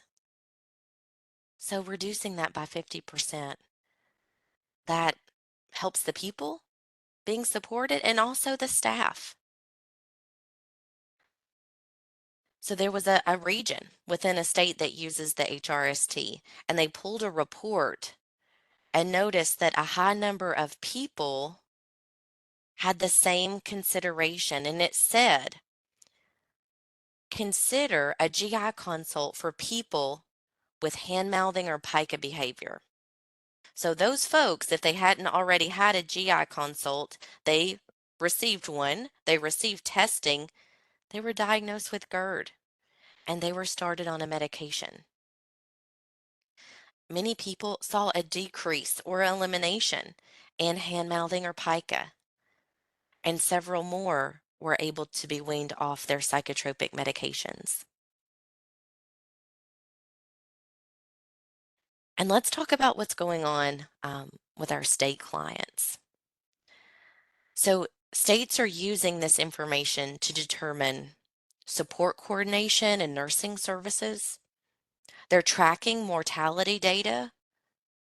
They want to know, what are our population, what are the issues? Why are our people dying? If we can identify that, we can put interventions in place. We can train across the state about these concerns. Other states are using the HRST to transition people from state-run centers into the community. They can look at the healthcare level and say, this person is a good fit for this home or this setting.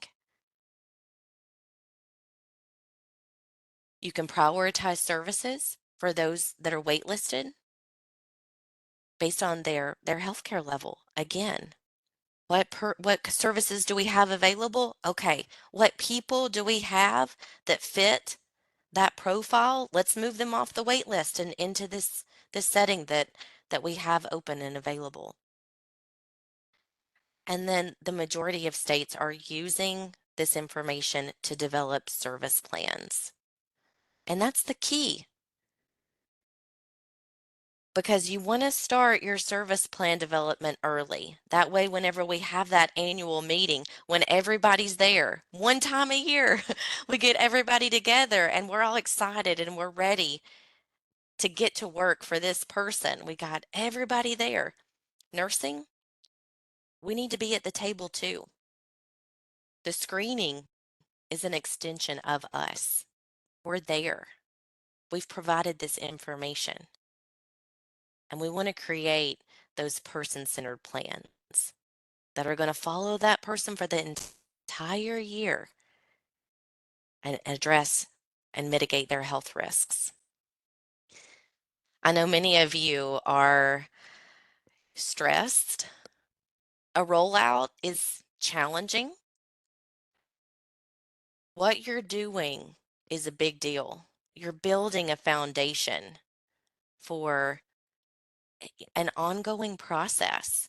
Building that foundation is hard. That's what takes the most time. You're gathering all of this information, you're putting it in. It's worth it. The time that you're putting into your screenings and into those clinical reviews is worth it, because the data is going to make a difference. The output, it matters to Missourians. We're here to help. We want to help you, whether it's looking at screenings, whether you want to pull some reports. You might be in agency leadership and you want to pull out data. You've got completed screenings. Let's go. Let's do this because there is good information in there. You want to know what are the top 10 diagnoses for your agency?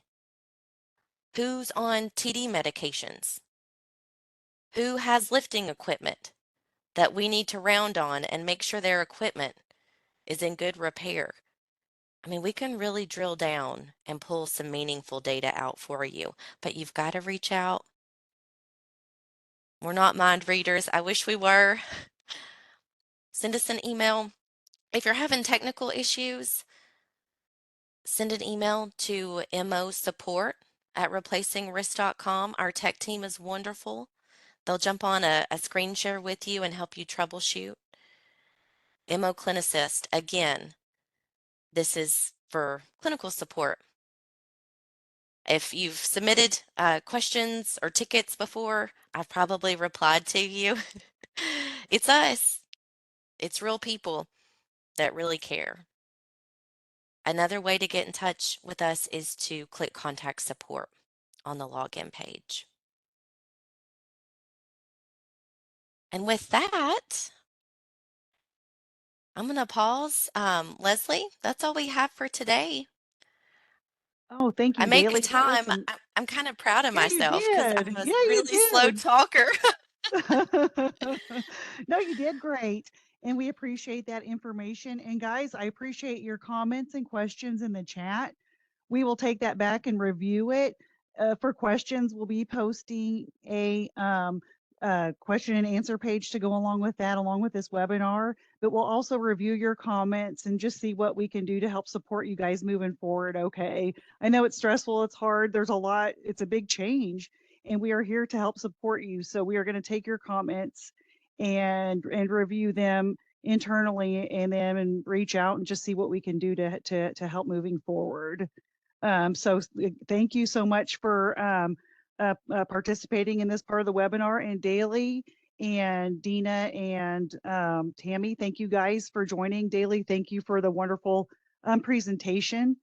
We will have a break from 12 to 1 for lunch. We will reconvene at 1 p.m. and I will review the Mo health risk screening or process from screening to health risk support plans to documentation. So I hope you guys hang in there and stay tuned for that. And I believe when we break for lunch, now Kat, correct me if I'm wrong, but I believe we don't log out of the webinar during lunch, or how does that work? No, don't log out. Don't log out because it messes with the attendance numbers and such, and you may have an issue getting back in. So yeah, don't log out. We'll just we will still be on, but it'll be paused. Okay, thank you so much. So we will reconvene at 1 and we'll see you then. Go stretch your legs, get a drink, have a bite to eat, and we'll see you at 1. Ready to hit record? You resumed recording. Thank you, Gal. All right. Well, welcome back, everyone. We hope that you all had a nice and refreshing lunch, and we appreciate you who are in attendance. And then we want to remind you that this webinar is being recorded. This webinar transcripts and questions and answers will be posted along with any PowerPoints on our website under previous webinars. And let's see. Oh, also want to say that we appreciate your comments, questions, feedback in the chat. We will definitely take a look at those as a division and with our partners and, reach out if we have questions or what have you, but we're going to take that feedback and help support you moving forward. And just appreciate y'all being out there. So I'm going to go to my next slide. Okay, so this afternoon, what we're looking at here for agenda topics, I will be reviewing the Missouri's health risk screening process, and my colleague Tricia Parker will be reviewing the expanded clinical review action plan piece. At 2 p.m., Dr. Carol Price Guthrie will be joining us to talk with us about Station MD. Then Tricia will review resources that are available to you. Okay. Again, my name's Leslie DeGroat, and I've been employed in the healthcare field for over 30 years. I've been working as a registered nurse with the division since 2008 and have served in different capacities. I have worked as a unit nurse providing RN oversight in a habilitation setting, provided RN oversight in a community setting, and also did quality enhancement nursing, state operated programs clinical coordinator, and now I'm privileged to be serving as the division statewide clinical coordinator.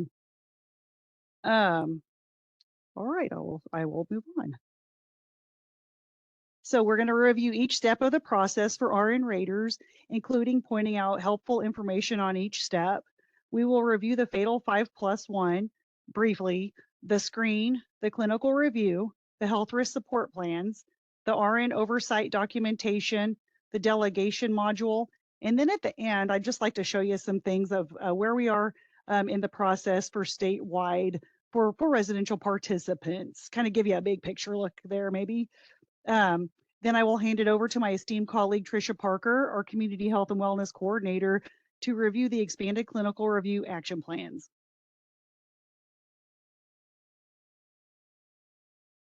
Okay, so the Fatal 5+1, where did this originate? And if you'll recall earlier, Daily Talent, who presented with inelectability, did speak of this lady, and she is a rock star for nurses, for DD nurses. And if you haven't heard of her, Google her. Her name's Karen Green McGowan, and she is a registered nurse. She began her career in nursing in 1963. She has authored a number of training manuals for clinicians.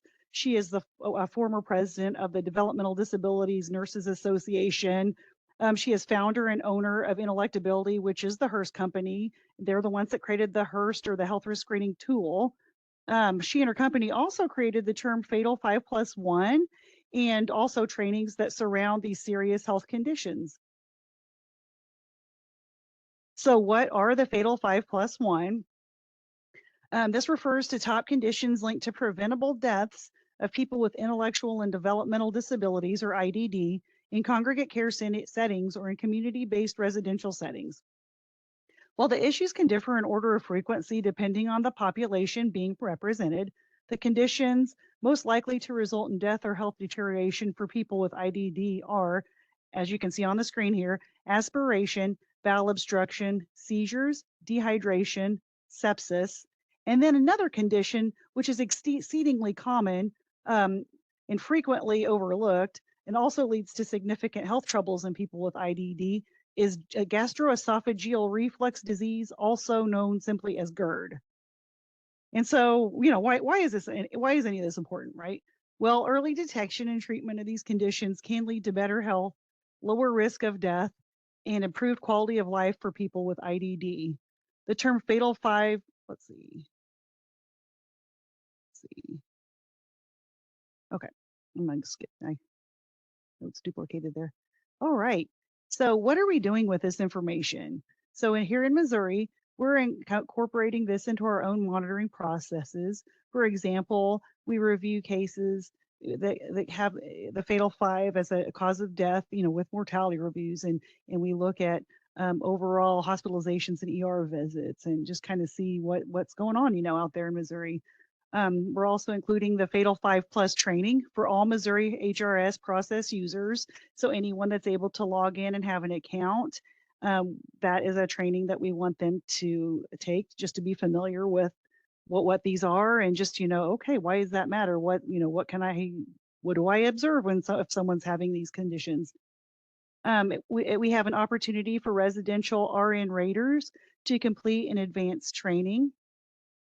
And I'll just say, let's see, there is a value-based payment for the residential RN raters who completes this advanced Fatal 5+ training that is in the inelectability system.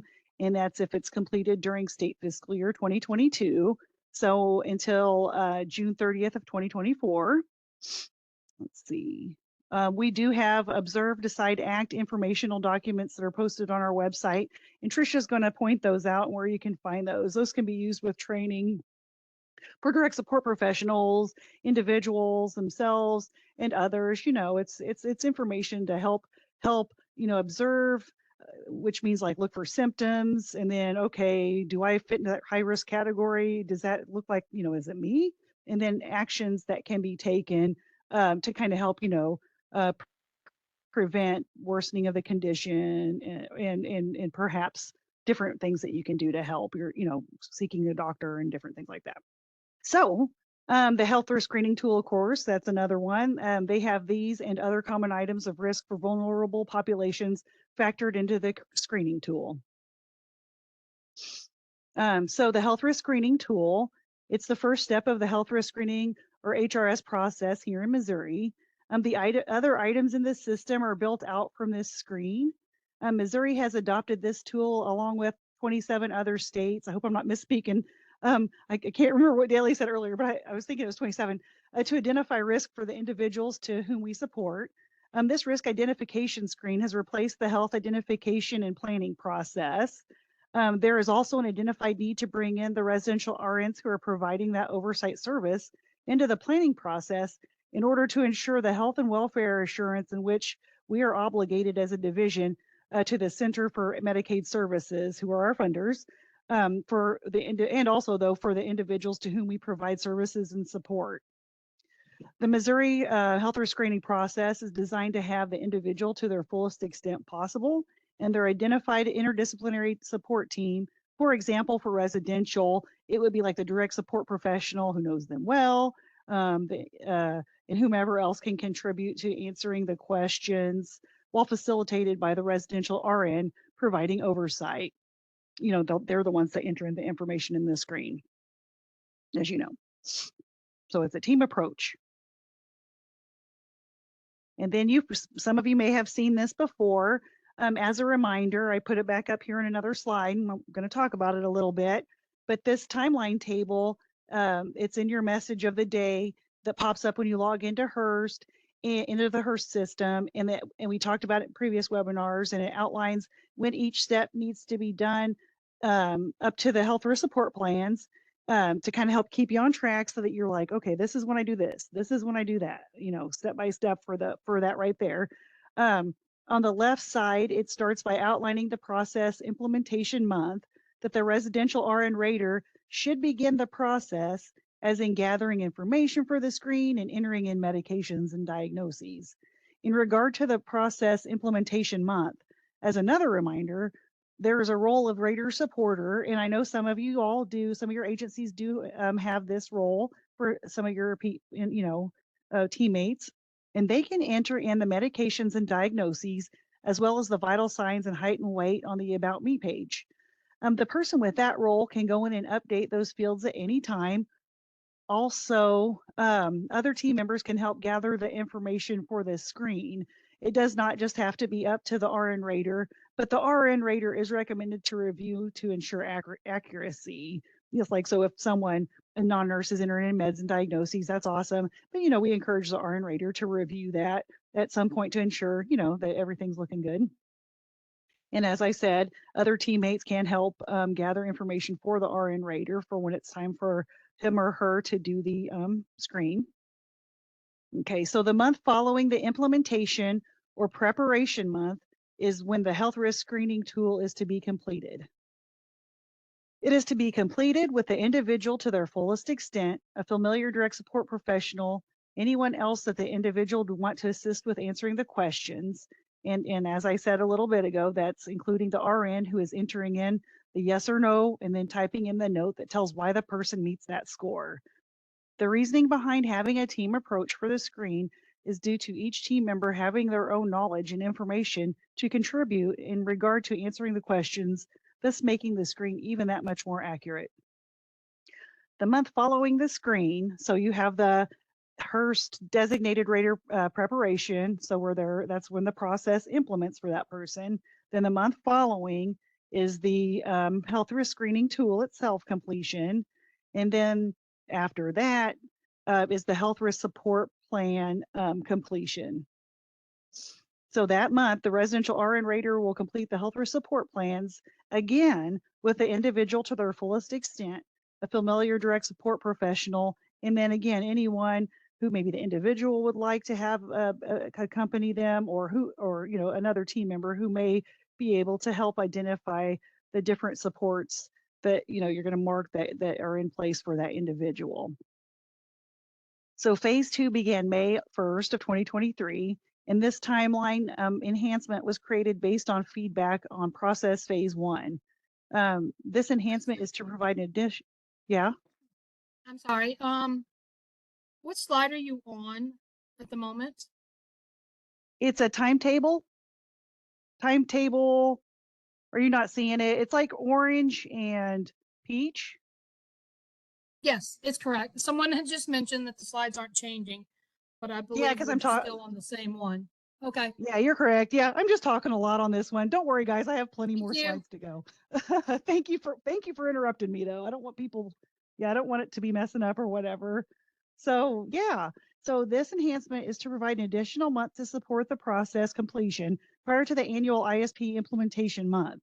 It gives more time for the screen to be completed, the screening, the health risk screening clinical review if it's required, and then applicable health risk support plans, and then any identified service plan authorizations prior to the ISP implementation month.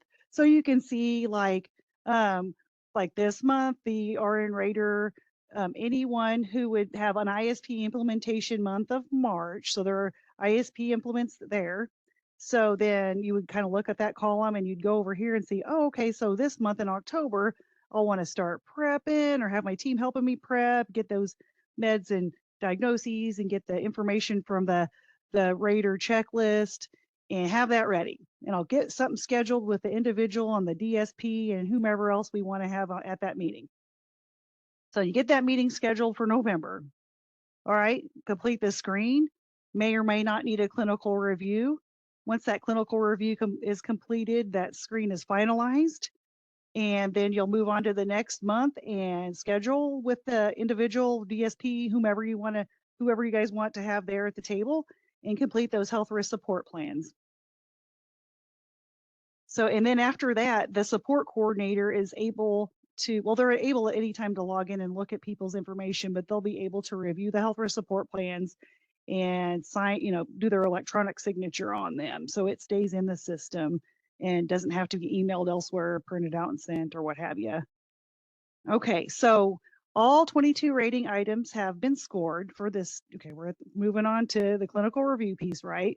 So if the healthcare level for the individual is 1 or 2, once all the rating items have been scored, then the RN rater can move on to that next step of completing health risk support plans. And Daly did touch on this earlier, but I feel like it's worthwhile for, talking about for, kind of reiterating it. So everyone with a healthcare level of 3 or higher, they're required to have a clinical review. And she discussed earlier the importance of that. So this review process serves as a quality intervention to ensure that scoring is as accurate as possible and that the rater utilized best practices while screening. It is important that once a clinical reviewer is completed, that the rater access the record to address any questions, corrections, or issues the reviewer may have found while completing the review. And as you guys know, it's time sensitive and should be done at the rater's earliest convenience. We have built in automatic notifications just to kind of help with that, to help, kind of say, hey, this is, the clinical reviewer has looked at your screen, and then for the clinical reviewer, hey, the rater responded, to your comments. So if the automatic notifications are sent automatically, to the clinical reviewer, if they have not responded to the screen in 7 business days. If the clinical rater or you all, the residential RN rater, has not responded to the clinical reviewer's feedback in 7 business days after the rater's response, then a notification will automatically be sent. This is to assist with that, like I said, that timeline compliance with the screening to help it to become complete so you can move on to that next step of the health risk support plans. And as I said earlier, the screen isn't considered complete until the clinical reviewer and the rater are in what's called agreement. And I have some screenshots to show you what that looks like, what you're looking at here, kind of to follow up with what Daly had earlier. So this slide shows a fictitious person from our demonstration site. If you click on a person who you rated, if you click on that person you rated, and then click on the ratings tab, you can see right here. Then you click on scoring summary that you see right here. They're both kind of highlighted in green. This ratings is what there's different sections here that you can click on to look at different pieces of it. And then rating areas, scoring summary, service considerations, and training considerations are all under this ratings tab. So I've clicked on this scoring summary here in this slide.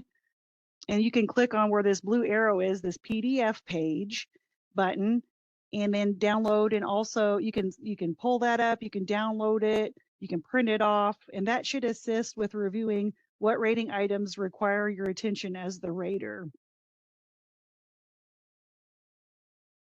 If you scroll down the scoring summary, so you click that PDF, or you can even just scroll down and look, but clicking that PDF will have that page handy for you to be able to look at separate.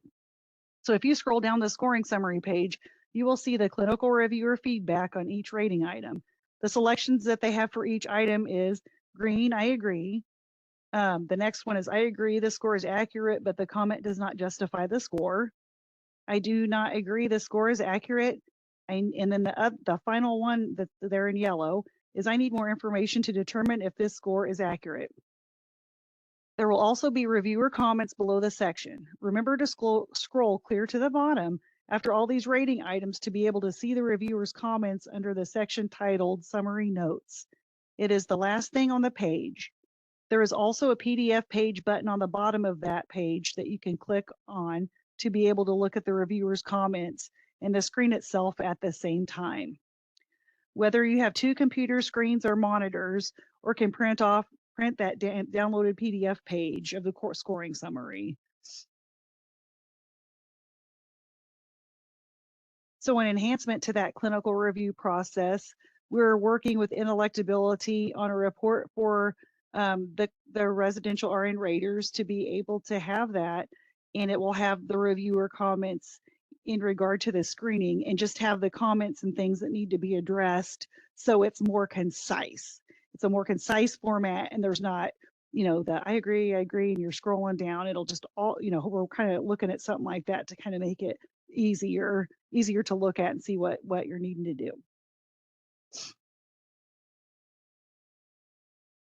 Some of these trainings that we have, the health risk screening tool trainings and resources, as you know, they're a one-time training. Sometimes based on data collected and just how, we kind of monitoring and seeing how things going and inelectabilities feedback, we may design a training that will go to your training library that's just like recommended, just to kind of help you hone your skills as a rater. Of course, you've all who are raters have taken that extended rater training. And if you do go to your training library, it is broken down into 5 to 10 minute sections that you can go in and review and not have to review that whole thing if you're needing a kind of a refresh. There's also a Missouri's Rater's Guide to Responding to Clinical Reviews. There are many documents that it says 5 minutes by them, but really you just click on it and you can read it or refer to it.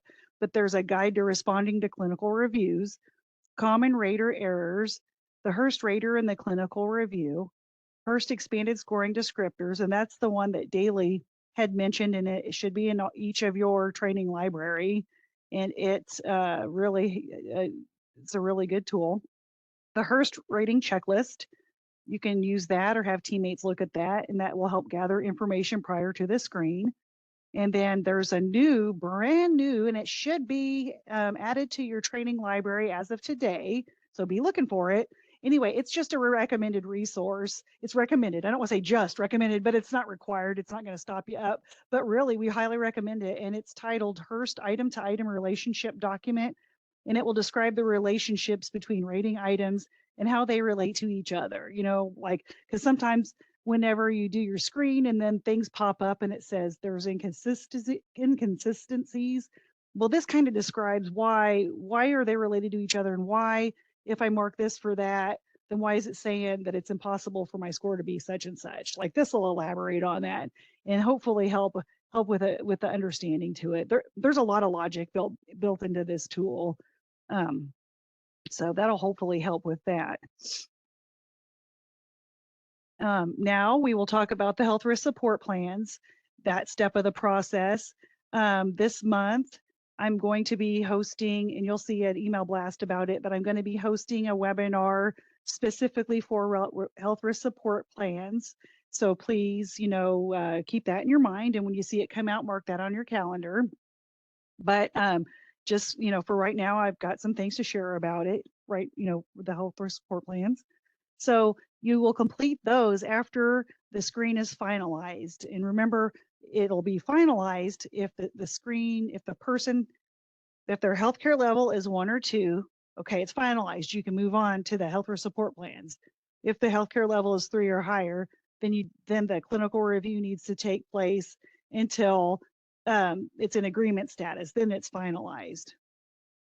So just a reminder. So let's see, I'm gonna scroll through my notes.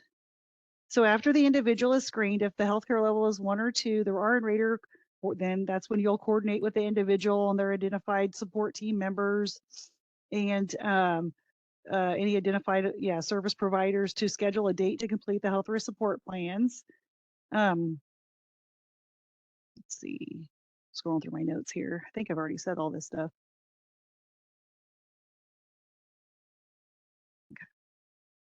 So yeah, it's really similar to the team that you want there is going to be similar to who you have for the screen. You'll want the individual to be able to participate to their extent and that they can, and the direct support professional or someone who knows them well, and then whoever else the individual may want present or other team members that knows the individual well. Like even like a dehabilitation person that works maybe with the individual, they may want them to join because they see them every day and they know them. They know how what kind of things they may need to be supported in at their dehab or employment services setting. So that's very important too.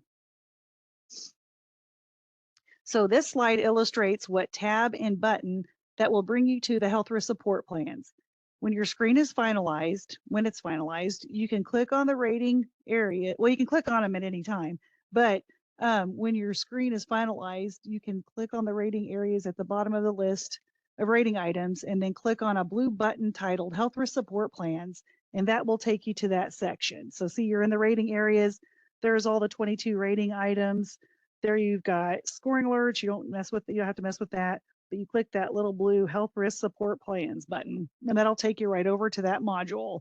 There's other ways to get there, but that's sometimes a quicker way. The black ribbon across the top of the page has a nursing drop down that has expanded clinical review forms, which you do not need to click on. That's for the regional nurses. But then there's the expanded clinical review plan of action forms. And then that's what our colleague Tricia will discuss here in a little bit. There's also the health risk support plans, nursing delegation forms, nursing oversight manual, and then the RN oversight forms. So you can get to them that way. Or as you can see here for this person details for the fictitious person health risk, that's the person, you click on that nursing tab right there, and then you can also get on it from that vantage point. A couple different ways. Okay, so all right, here I'm gonna go back. Okay, so we've clicked that button right there for health risk support plans, and it's brought us over here to create new health risk support plan. And so you will see a page similar to this. And of course, again, this is a fictitious person. And you would click on that create new health risk support plan button to begin.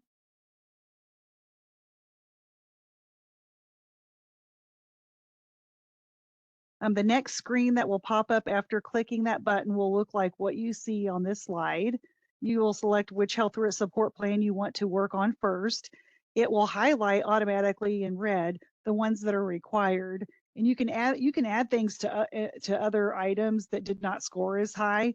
That's not required, but you do have that option if there's just something that you want to make sure and bring out. You can always add that. So then you click the green button called the Create New Health Risk Support Plan, and it will open up that document for you to be able to complete with the individual to, of course, to their fullest extent and the familiar staff members and whomever else. It's to be individualized to the person, so you can select what fits for the individual, and also add in anything else that you think is important.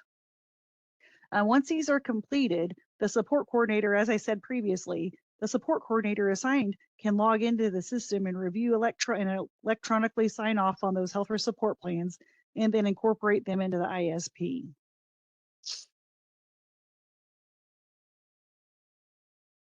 So I wanted to put a slide up here. Daly did cover this, but I wanted to kind of reiterate it. The service and training considerations generated by the health risk screening tool, they are the key to optimizing care and oversight for people with specialized needs.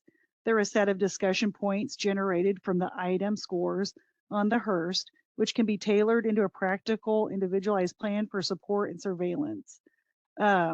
And they do the item, they auto-populate over to the health risk support plans, and any comments and notes that you make on them will appear in the health risk support plans.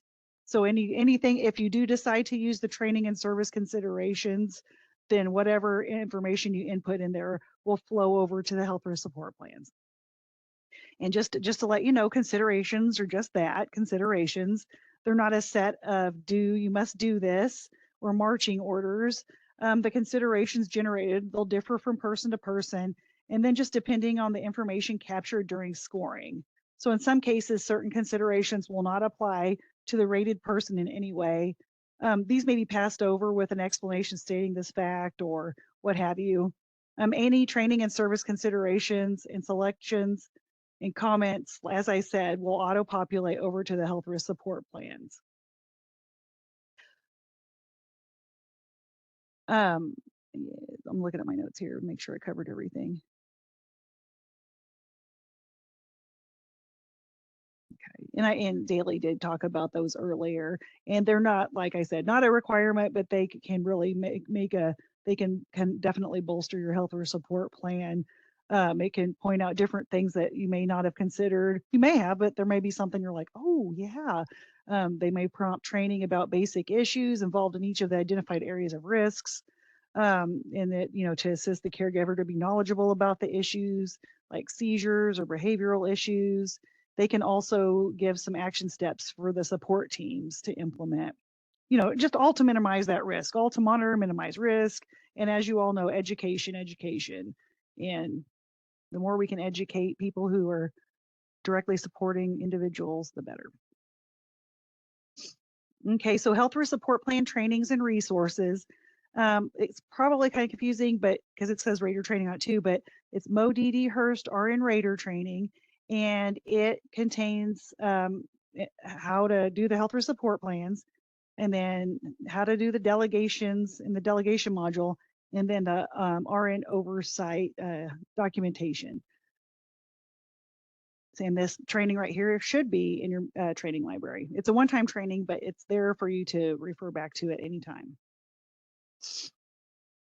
So RN oversight forms. Criteria for documentation is the same as it has been. A location of documentation is in the health risk screening system. The health risk screening plan goals auto-populate to the RN oversight form for the RN to be able to address in their documentation. The requirement is to begin documenting in the HRST system the month of ISP implementation, but you can begin documenting in the system at any time prior. So these this is at the top of the RN oversight forms, and it's the same that was on our, we had a form posted on our website that to utilize, and it had the requirements on it. We just took that and brought it over here. They're the same for that residential RN oversight service documentation. This has been part of the monthly oversight service, and the only real change, which I know I'm minimizing the way it sounds, but it's where you're documenting, which is in the HRST system. We are not requiring that you document in several different places. The only requirement is that it does go into the HRST system. So if you or your agency have questions on workflow and not duplicating documentation, please reach out to the HRST mailbox, and I'll have that posted at the end. And I know many of you have it and use it, but if you're wanting to try to puzzle it, work through it, you know, why I don't want to have to duplicate. So please reach out to us so we can assist with trying to, you know, figure out what's best for your agency on an individual basis. And just it's easier on an individual basis because there's just so many differences across the state with how people are documenting, you know, different electronic health records, not a consistent form used. So the division created this documentation module in this HER system to standardize that documentation and ensure that those providing that residential RN oversight service, that they're documenting everything that they're needing to for that service. Let's see. So RN oversight forums in a common, and I thought I had seen some comments as well. And it's something that we're always looking at and talking about. But a common point of discussion is in regard to documenting in the system, double documenting. You know, concerned about double documenting the monthly summaries. And as I said, the requirement is by the division is to document in that HER system. Let's see. Some ways to be able to not duplicate efforts. This is just some ideas. Documentation in the HER system can be downloaded, like it can go into PDF form, downloaded and then uploaded into perhaps your current electronic health record system, or uploaded into maybe if you I don't know, have a computer system otherwise it's not necessarily considered electronic health record system, but other people kind of log in and look at a shared folder, you know, in your agency, you know, that's an option. If you have any questions, however, as I said before, in regard to workflow and working through those issues, you don't hesitate to reach out. So as I said, with the health risk support plans, the trainings that MODD Hearst RN Rater training does cover RN oversight forms, and it should be in your library. Okay, so DMHDD contracted residential provider agencies are currently required to have documentation of any nursing delegation by the residential RN providing the monthly oversight as a component of their services. The HER system delegation module provides the delegating RN with a statewide standardized system to enhance supports to the residential RNs regarding this subject. So the requirement of documenting delegations it's the same. The location is different. Must begin documenting in the HER system. And just to let you all know, nursing delegation guidance and expectations comes from the Missouri State Board of Nursing. We are obligated to follow their guidance. The delegating RN is responsible for the provision of guidance and ongoing evaluation for the delegated nursing task, including periodic inspection based at intervals determined by that delegating RN. The delegating RN maintains authority to require corrective action or rescind delegation of this task. There are also revised Missouri statutes and Code of Services regulations, or CSRs. I don't think I said that right. That cover that, stating carrying out responsible and accountable supervisory behavior after specific nursing care tasks are delegated to unlicensed healthcare personnel and is critical to the health, welfare, and safety of patients. Let's see. So much like the RN oversight documentation, a common point of discussion is in regard to documenting in this system that the RNs are double documenting. The requirement is by the division is to document in that HER system. Please reach out with questions, any if you're needing to kind of work through how, you know, the best method for your agency, definitely reach out to that mailbox. Looking at my notes here, making sure I'm not repeating myself. Look at time too. Okay. So, so nursing delegation forms in the HER system, they are modifiable. They're commonly delegated tasks in template form. There's also another option for those tasks that are not covered. And just FYI, I don't know how many nurses are not on the call, but you may not know this. But in the state of Missouri, the State Board of Nursing does not have a list of tasks that a nurse can delegate or should delegate or anything like that. It's really solely left to the discretion of the nurse, the RN, And it's just there's a delegation tree, there's resources for them to determine what they want to delegate to unlicensed assistive personnel, or DSPs. So what we did, we surveyed the state operated waiver programs, their residential RNs that are providing oversight service, to see what common nursing tasks they delegate. So we utilize that information to create templates for RNs to be able to use and modify, really to make sure that they had the up-to-date information, and that they wouldn't have to spend a lot of time researching the steps, but they'd have them there and they can modify them however to individualize to the person. And as I said, there's also that option to create a delegation that's not on the list, and it's under the other option on that drop-down list. Okay, so nursing delegation training and resources. So her system specific, again, that MODD HRST RN Rater training. And then also all nurses who have access to the HRST system, there's an RN program manual that remember that nursing drop down, and it had all the different modules in it that I showed earlier from that black ribbon that goes across. Well, there's also RN program manual that you have access to, and it has specifics like links and things of that nature about nursing delegation. It'll link you to stuff from the State Board of Nursing and all kinds of things. And that is in section 2 and 5, where that is in that manual. So delegations is always a thing, right? It's like, is this a nursing task? Is this a training? So document repository, only for uploading information that does not have its own documentation module in the HRST system. It's like, for example, the RN monthly oversight documentation and delegations. The document repository would be for things that don't have those modules. Okay, let's see. So this is how you get to the document repository. It's under case management. And again, it's not to be used in place of the RN oversight module, required documentation, or the delegations.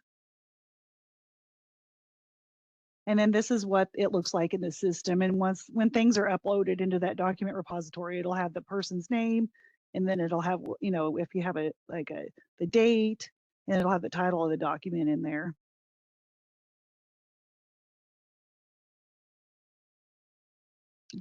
Okay, so now, where is Missouri with the HRST process?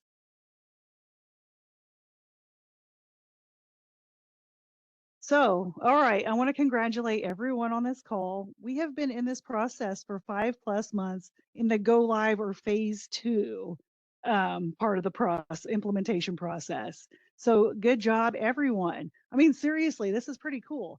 We're still it's still new in its infancy. It's growing. It'll be a toddler soon. But I mean, good job, guys. You guys are getting in there. You're doing it. You're trying, right? And you're getting people screened. Okay, look at this. 4,056 residential individuals have been screened in Missouri. that's 29%. Oh no, that's total individuals, sorry. But 2,177 were residential individuals. 29% of total residentials throughout the state. So you guys are getting there. Almost 30% of all residential people screened in Missouri. And then half of the total people screened are residential. So you RN raters are really doing a great job getting people screened. And the numbers are there to prove it. And active in the Missouri HRST system, we have approximately 272 residential RN raters, and that is data as of the 9th, so Monday, or was that Monday? Yeah, Monday. And then there's approximately 229 residential service providers at that time that are active. So good job. So I'm proud of you guys. This right here, I love pie. If you meet me, you can probably tell. So the whole purpose of the HRST process is to identify risk factors for healthy stabilization and put supports in to help keep people stable. And so just as a reminder of what the healthcare levels are, Daily covered it earlier, but I'll just do it again. A person's screen can be healthcare level 1s or 2s, which is the least amount of risk. And you can see these are individual or residential people. Let's see, here's 2 and here's 1. So a little over half. So 40% is scoring 1s and 2s, so minimal risk. So 3s and 4s, they're moderate risk, but they're people who are primarily stable, but it sure wouldn't take much for them to become unstable and just end up at the hospital, due to some underlying health conditions that they may have that just may not be as apparent. And those numbers, as you can see right here, let's see, 36%, so more than a quarter. And then we have 5s and 6s, and those are people who just have a lot of medical or behavioral support needs already. And they are at around 24% for all those residential. So, and this will change as more people are screened. This is just kind of what it's looking like now. Just kind of a sample, I would say, of what we may see to come. Okay, and then here's just something, I don't know. So can you guess the rating item that scores 3 or higher the most out of the 22 rating items? So from 0 to 4, each 20 of the 22 rating items can be from 0 to 4. Which one do you think scores the most? I'll let you think about it for a second before I spill the beans.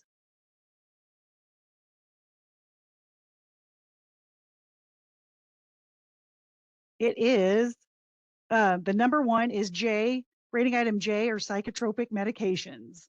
I really wouldn't have figured that, but honestly, though, it does.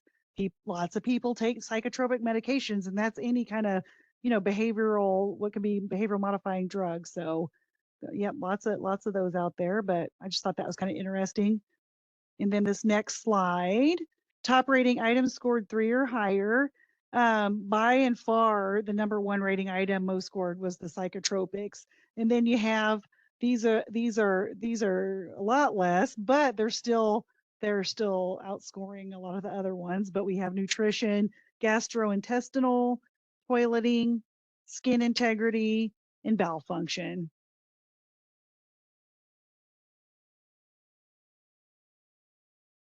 So we do have 3 emails for your use for any questions, comments, feedback, support needs. The first one listed here, that goes to the Division Hearst team, and we'll get your answers to you for any Missouri specific items, but then also you can just use that. We can direct you elsewhere if you can't think of the other ones. It's not like we're going to just be like, sorry, we can't help you by. We'll patch it through. And same with like most support at replacingrisk.com. End user support regarding the intellectability system. So it's like technical, like, oh my gosh, it keeps kicking me out of the system, or oh my gosh, this, like it's not saving something, or what have you. Or even if you're wondering about user access, or you can reach out to that one. Sometimes they pull us in on that, and that's okay.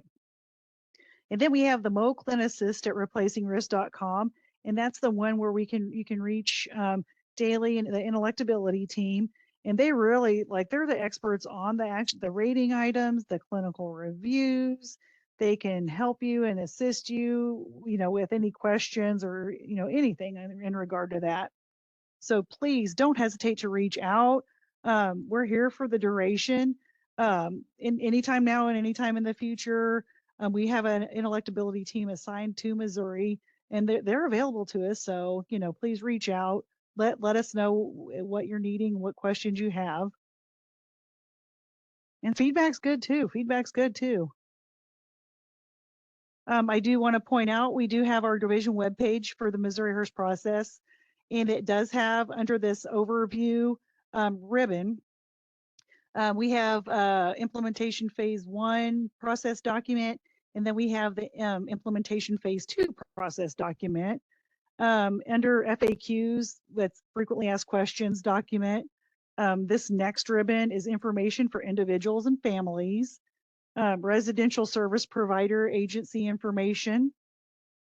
And it's got the information in regard to the UR request for additional RN hours, and then the process for requesting those. The next ribbon is information for support coordinators. And there are I don't know if any of you have seen them really, and not that they're too exciting, but they do go over the process and give an overview, but there are videos in each one to talk about what the overall picture looks like, and gives different information and such. And then also it tells how to onboard if the if the agency hadn't, implemented the process yet or gotten into the system yet. And then we have a tab for rehabilitation, or excuse me, a ribbon for rehabilitation employment service provider agency. And that has a video also that talks about like their role in the whole thing, so it's got each section's kind of role and what does it mean to them and what do they need to do with it. And that's the link. I didn't have room on that previous one, but that's the link to the webpage in case you haven't ever seen it or what have you. And that'll be with this slide, which we'll post. And as a reminder, any questions that you have, put in the chat. We'll be gathering that, comments, all that feedback. We'll gather it, review it, and we will address the questions with a question and answer document. They'll be posted with the webinar along with the PowerPoint slides. We'll take your feedback and review it and see how we can move forward to support you. And I want to thank you for your attention during this portion of the webinar. I'm going to get ready to stop sharing my screen and turn it over to my fellow clinical operations team member and community health and wellness coordinator for the division, Tricia Parker. And she will present on the expanded clinical review action plan process. So I'm going to stop sharing.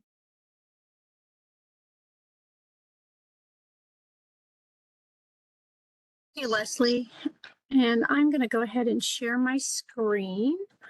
Leslie, I have a quick question. Did you say you were going to be holding a webinar specifically on the HRSPs sometime in the near future? Okay. Yes. And will that cover, will you be demoing how to complete an HRSP? Oh, heck yeah. I'm going to dive right in. Yep. Okay. Perfect. Thank you. Hopefully be very helpful. I hope so. That's based on feedback too. See, your feedback, we listen to it, man. So let us know. See, let me know. Can you, okay, you guys are now seeing my screen, I think. And let me pull up something else here. Okay. All right. So my name is Tricia Parker. Okay, thank you. My name is Tricia Parker. I am an RN. I've been with the division since 2010. I started out as a quality program RN, and before I came to the division, I was an ER nurse. And I still did some ER nursing for several years as in addition to working with the state. I took my position as a community health and wellness coordinator back in 2021. So I've been in this job for about 2.5 years. And so I would thank you for letting me join today to talk to you about the HRS Expanded Clinical Review and Associated Action Plan. Later on, I will also share some resources and kind of go over a little bit more in depth some of the things that Leslie and maybe Daly have mentioned earlier. The HRS Expanded Clinical Review is an additional quality measure that the HRS Clinical Reviewer, the Regional Office Quality Program RN, completes for individuals that have a healthcare level of 4 or higher.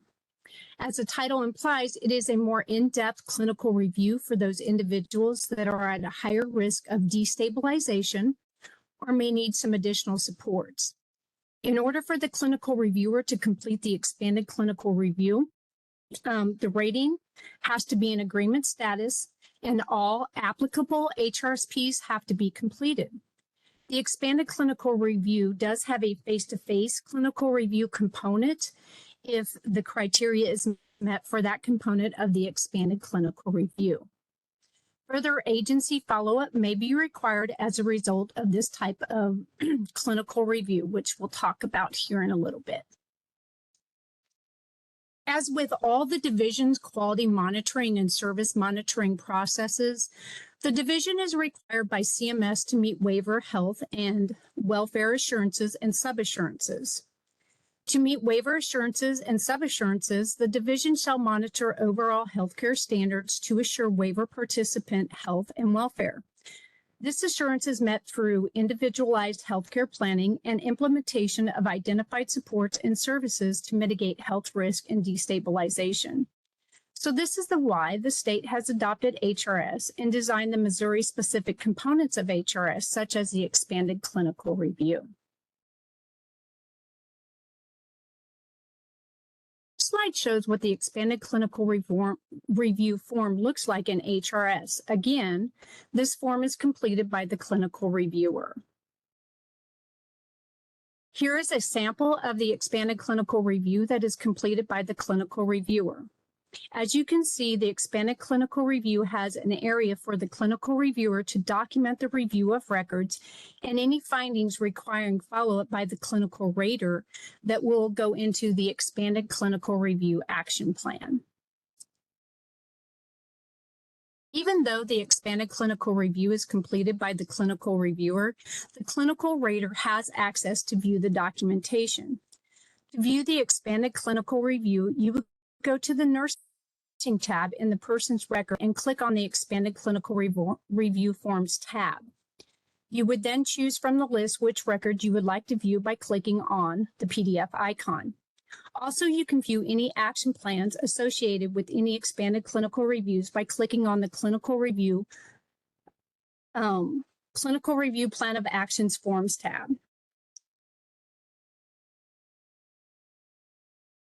Where the clinical rater comes in with the expanded clinical review process is after the expanded clinical review is completed and the clinical reviewer has identified any findings requiring follow-up.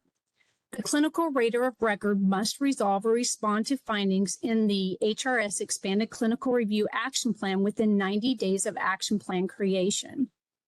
Resolution of findings will be monitored as a part of meeting CMS waiver assurances. If an expanded clinical review action plan has not been addressed by the clinical rater of record within 90 days of creation, the clinical reviewer will follow their process to obtain written resolution by pulling the assigned provider, vendor service coordinator, and agency administrator into the fold.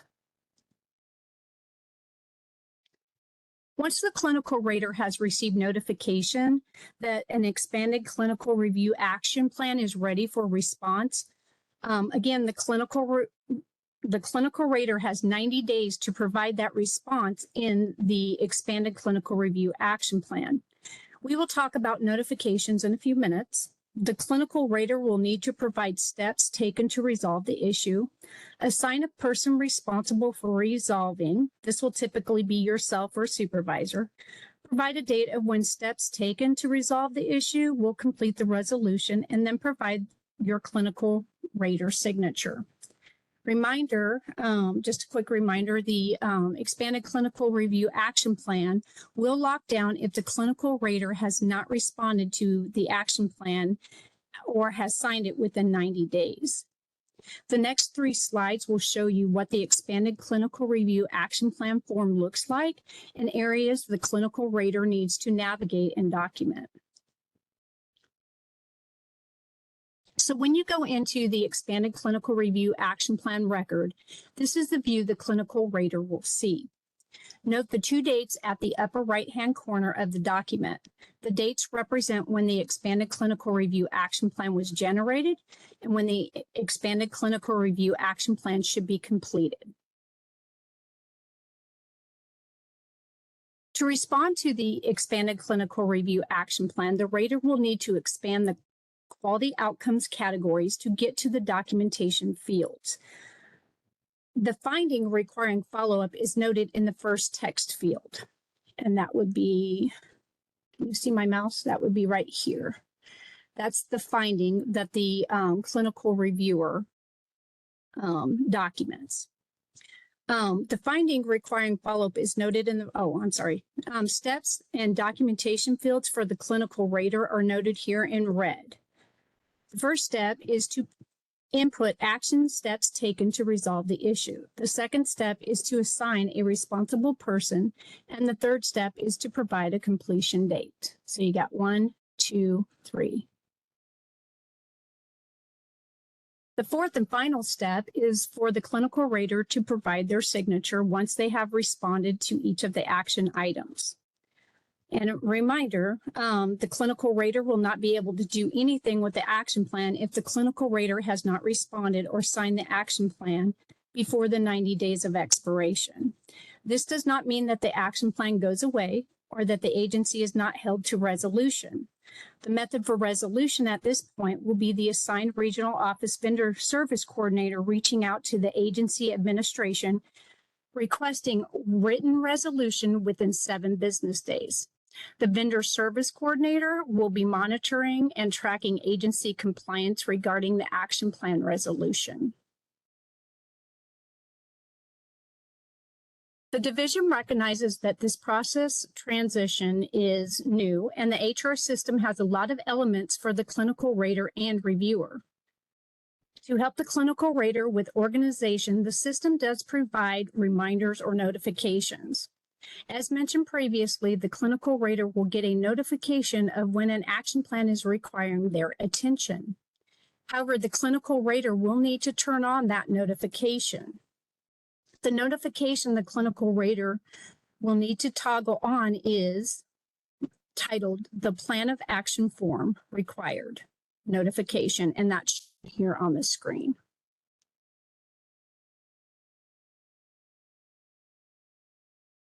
To further help the clinical reviewer and rater with tracking expanded clinical review action plan and status is through reports. This slide shows what report the clinical rater and reviewer can utilize for tracking the expanded clinical review action plan status. To learn more about setting up and scheduling HRST reports, please defer to your training library for the course titled How to Create and Schedule Standard Reports.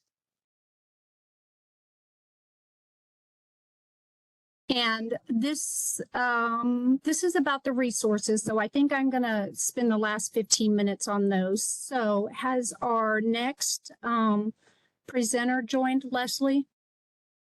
Nope, she has not joined yet, but she is going to be on it too. So we have a couple minutes. Okay, so would you like me just to go ahead and hit the resources? Yeah, go ahead. You can go ahead and start on those. And then when she joins, we can take a pause and finish those up after. Okay. All right. So I'm going to go ahead and start with the resources. There is a cache of resources available to the residential RNs. On this slide, we will take a look at these resources and how to access over the next several slides.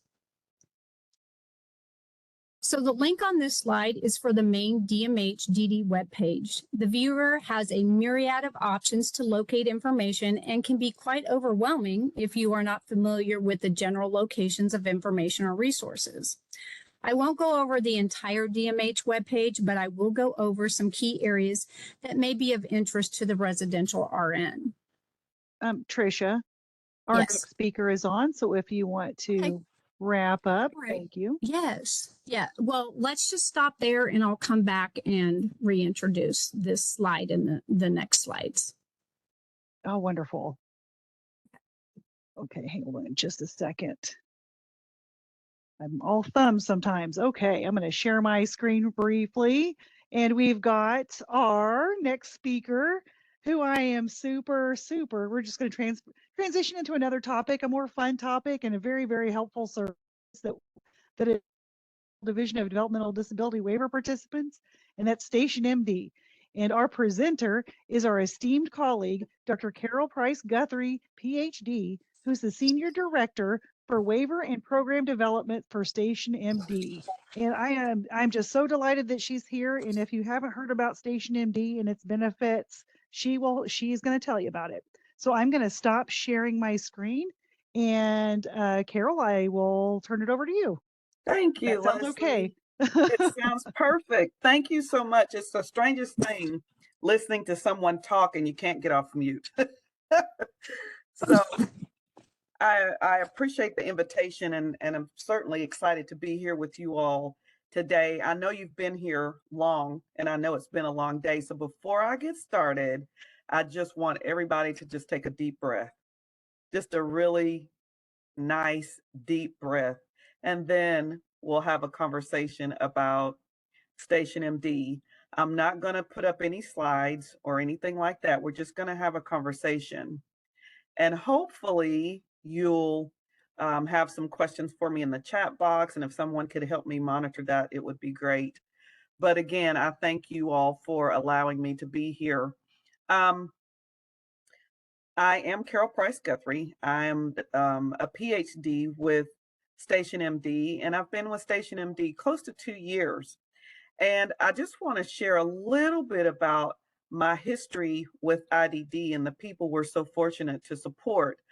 I've worked in the field of IDD in many, many capacities. I started out as a direct support person way back in the 80s, and I've been in the field ever since. And so since then, I have owned a support coordination agency. I operated out of Tennessee and Kentucky, and that agency still operates. I was at United Healthcare, where I managed a group of registered nurses who were care coordinators. And we also ran the IDD integration program there at United. And I also managed support coordinators. So I had a couple of units there at United. I left United to come and support Station MD out of the Missouri and the Tennessee markets with the service they support. And so I share all that with you to give you some perspective from where I come when I speak to you about Station MD. So I don't come to you as someone who is selling anything. I come to you to share with you what I know to be true about the people we're so fortunate to support. So Station MD is a telehealth medical program. It does not take the place of the PCP, but it is a wraparound service, if you will, to the supports and services our folks have in place. So the telehealth service is designed to keep people out of the ER, to keep people out of urgent care, and to treat people at home in any capacity we can. About 93, 94% of the people Station MD treats are treated in place, meaning they don't go outside wherever they are to receive additional medical care. For the percentage that does go outside the home, Station MD does a really good job interfacing with the emergency care doctors and staff to make sure that, one, they know the person is coming, two, they know the person has been assessed, and this way the person is not subjected to additional testing or unnecessary trauma by being in the emergency room. So I'm going to stop here to see if you have any questions so far about what Station MD is or what it isn't. All right, I'll keep going. So as a prior support coordinator and as someone who's worked in the field for so long, we know that the people we support and serve have comorbidities that often doctors who are not trained in IDD are not aware of. And so I say that to say that all of our doctors are trained extensively in IDD services and supports and diagnoses and the comorbidities that go alongside often with people who have IDD. So we're different in that capacity. There are other telehealth programs out there, and I realize that, but none of them are trained specifically to the people we support. Any questions? I thought I heard someone. Okay. Can Station MD send off e-requisitions for tests? Give me a specific.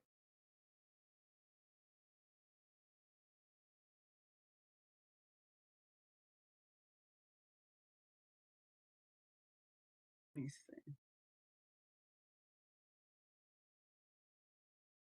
Okay, I'm seeing some information in the chat, and it's hard to read from where I am.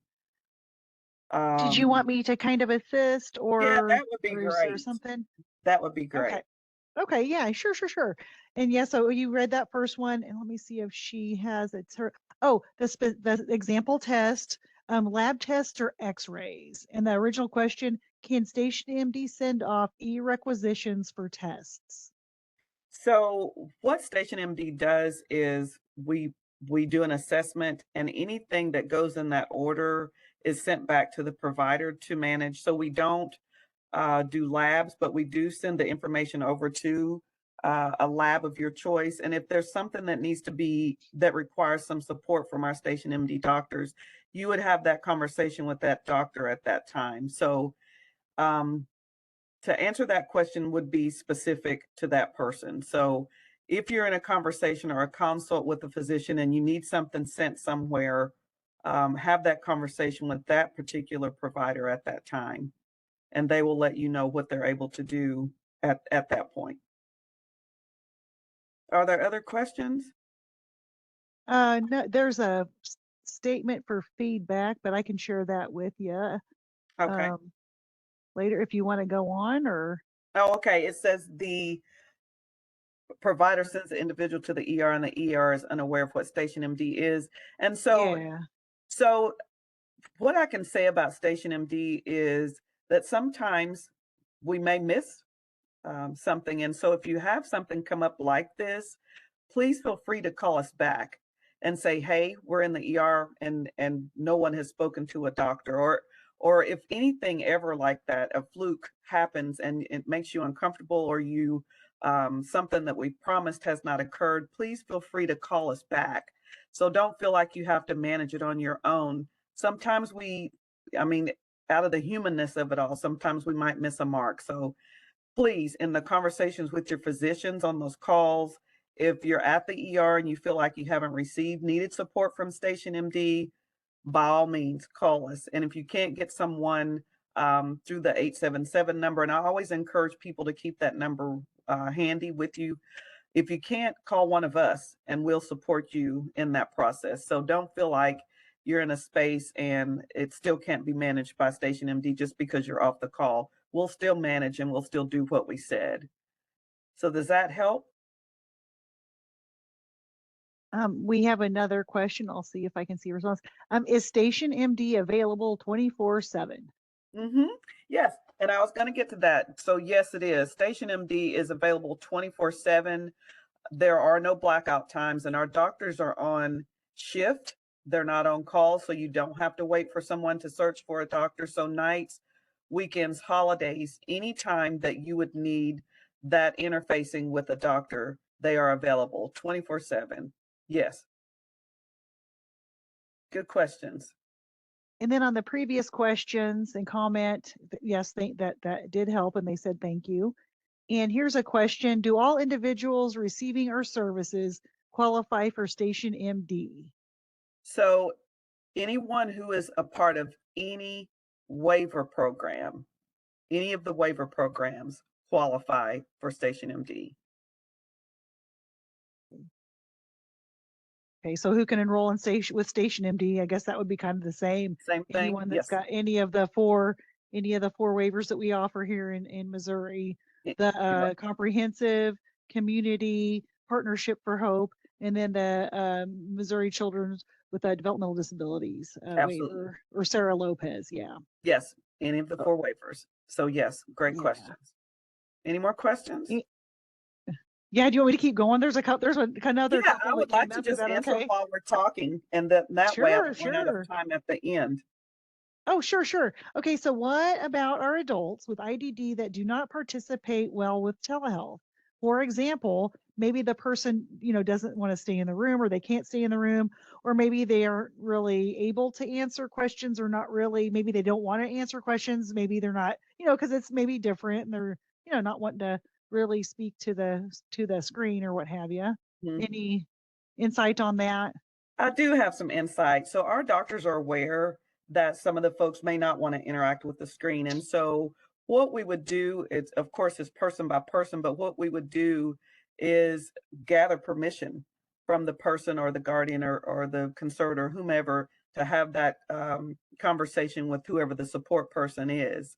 So if the person is there and the doctor can see them somewhere, even if they're not actively participating in the screen. So pretend like we're on the screen and the person is, to the side. If the staff person or whoever's supporting can get the vitals and all those things and have a clear conversation with the physician, and the physician can see them, yes, they can work that out with you, but definitely have that conversation with the doctor while you're on that call and let them know about your person.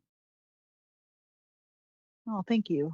Let's see. And who can enroll? Wait, that's not right. I'm sorry, I scrolled way too far up. Oh, what does Station MD cost?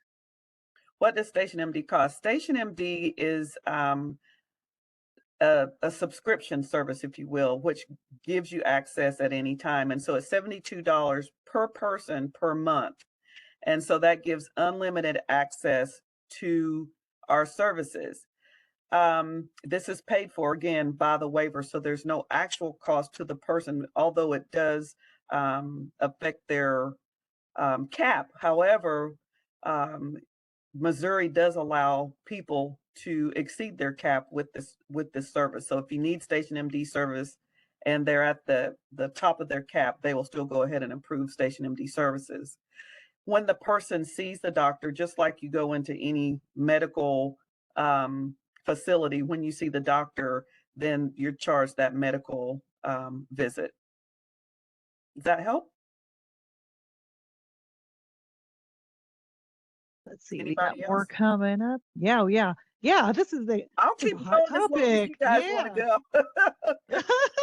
But then whenever, if we need to move on to, let us know that too. Okay. You know what? The Um, only thing I'm going to do is continue to tell Yeah. you what the service is about. And so hopefully with these questions, I'm able to do that while answering the question. So if I get to the end and I see that I've, not included something you need to know, I'll manage that. But I would much rather answer your questions. Oh, awesome. Thank you so much. Yes. This is one that has come up. I know that, but this will be in our and you may know this, but we know how we have our health risk screening tool in the Missouri health risk screening process that we're rolling out. And this question is a good one. Should we count a Station MD call as an urgent care visit when scoring HRST? So we're designed, and that is something I'm qualified to answer. We're designed to keep people out of urgent care and out of the ER. And so we've even had some discussion about changing our terminology when we refer to ourselves as urgent care. So that's something that you'll have to get clarification on from your, whoever you get that from. I don't feel qualified to answer that question. Okay, that's fair. Thank you. And Mhm. a great question. And we will have that in our question and answer that we will post with this. So thank you. I'm going to defer that to the inelectability, um, like the gals that spoke earlier, see Okay. what they would recommend on that. So good question though. Yes, great question. Next one. Yeah. Does the facility have to specifically enroll for Station MD or is it automatically implemented? Let me think about that question. So the facility wouldn't enroll. It when people are added to Station MD for services, it is one-offs, person by person. The only time a facility would be involved with contracting with Station MD, and let me know if I'm not answering what you asked. The only time a facility would contract with Station MD is for our behavioral health services. And I haven't talked about that yet, and I will. We have a psychiatric component we offer that is not covered under the waiver. That's a separate cost for the people. So it's an appointment-based psychiatrist med maintenance program we have available. And so that is when a provider would contract with Station MD. Otherwise, the person would go through their support coordinator, and the support coordinator would add it to their plan for the Station MD services to be paid for through the Medicaid waiver program. And if that doesn't answer your question, let me know. Let's see. I'll let you know if I come down because I'm kind of scrolling, and so if they have another comment about it. And this next question is kind of similar. Do they have to enroll in order to use Station MD, or is it an automatic service? It is not. It is not an automatic service. They definitely have to enroll and definitely have to go through those support coordinators to get that on their plans. Yes. Does a doctor need to co-sign nurse practitioner orders in Station MD? Does a doctor have to co-sign the nurse practitioner orders? Have you had an issue with that? Here, I'll look and see if there's more. Because we always have doctors on staff, no matter what, no matter who you speak to, our doctors are on staff, and we even have backup doctors to back up the doctor. So even if someone sees a nurse practitioner, our doctors are on staff and available. So if something did have to be backed up because a nurse practitioner wrote it or you know, and I haven't heard that happen, but if it is, or if it does occur, our doctors are there and available to manage that. So you wouldn't have to wait for a doctor to come on board or to look at that situation. They're already there. Okay. This is another question, and this is more Missouri specific, so we may have to confer and post it in our question and answer that we post with this, but I'm going to read it just in case. A service coordinator recently said that we can't call Station MD unless it's in the ISP. Is that true? So maybe no, it isn't. And let me explain to Okay. you why. Our preference is that you would go through the support coordinator first because it makes it easier on everyone. And let me explain why. If you call Station MD and it's not already on the plan, then Station MD and the department has to go backwards and work with the support coordinator to put that on the plan. However, it is an option. So if a person has a crisis and you feel like you need to call Station MD, you can. You don't have to wait for that to be on the plan. What will happen is the state will be notified when by Station MD that this person has been seen, and then we'll work with that support coordinator to get the services on the plan. So the short answer is no, that's not true. The answer behind that is we would hope that it's already on the plan, but they could call today and access Station MD services if someone needed to utilize it. Yes, but that's not a preference, but yes, they can. Awesome. Thank you. Thank you. After I Mhm. reread it, I'm like, well, no, they shouldn't have to wait on anything in a No, they ISP. don't. They should be able to reach out and do it, right? They They should, can. They when they can do need it it, they right should now. use it. Cool. Thank Absolutely. you. Hmm. Here's a question, and it says 888 phone number, please. So is there an Okay. eight? There's an Does it 877 make- number, and when I finish talking, I will get that number to you all.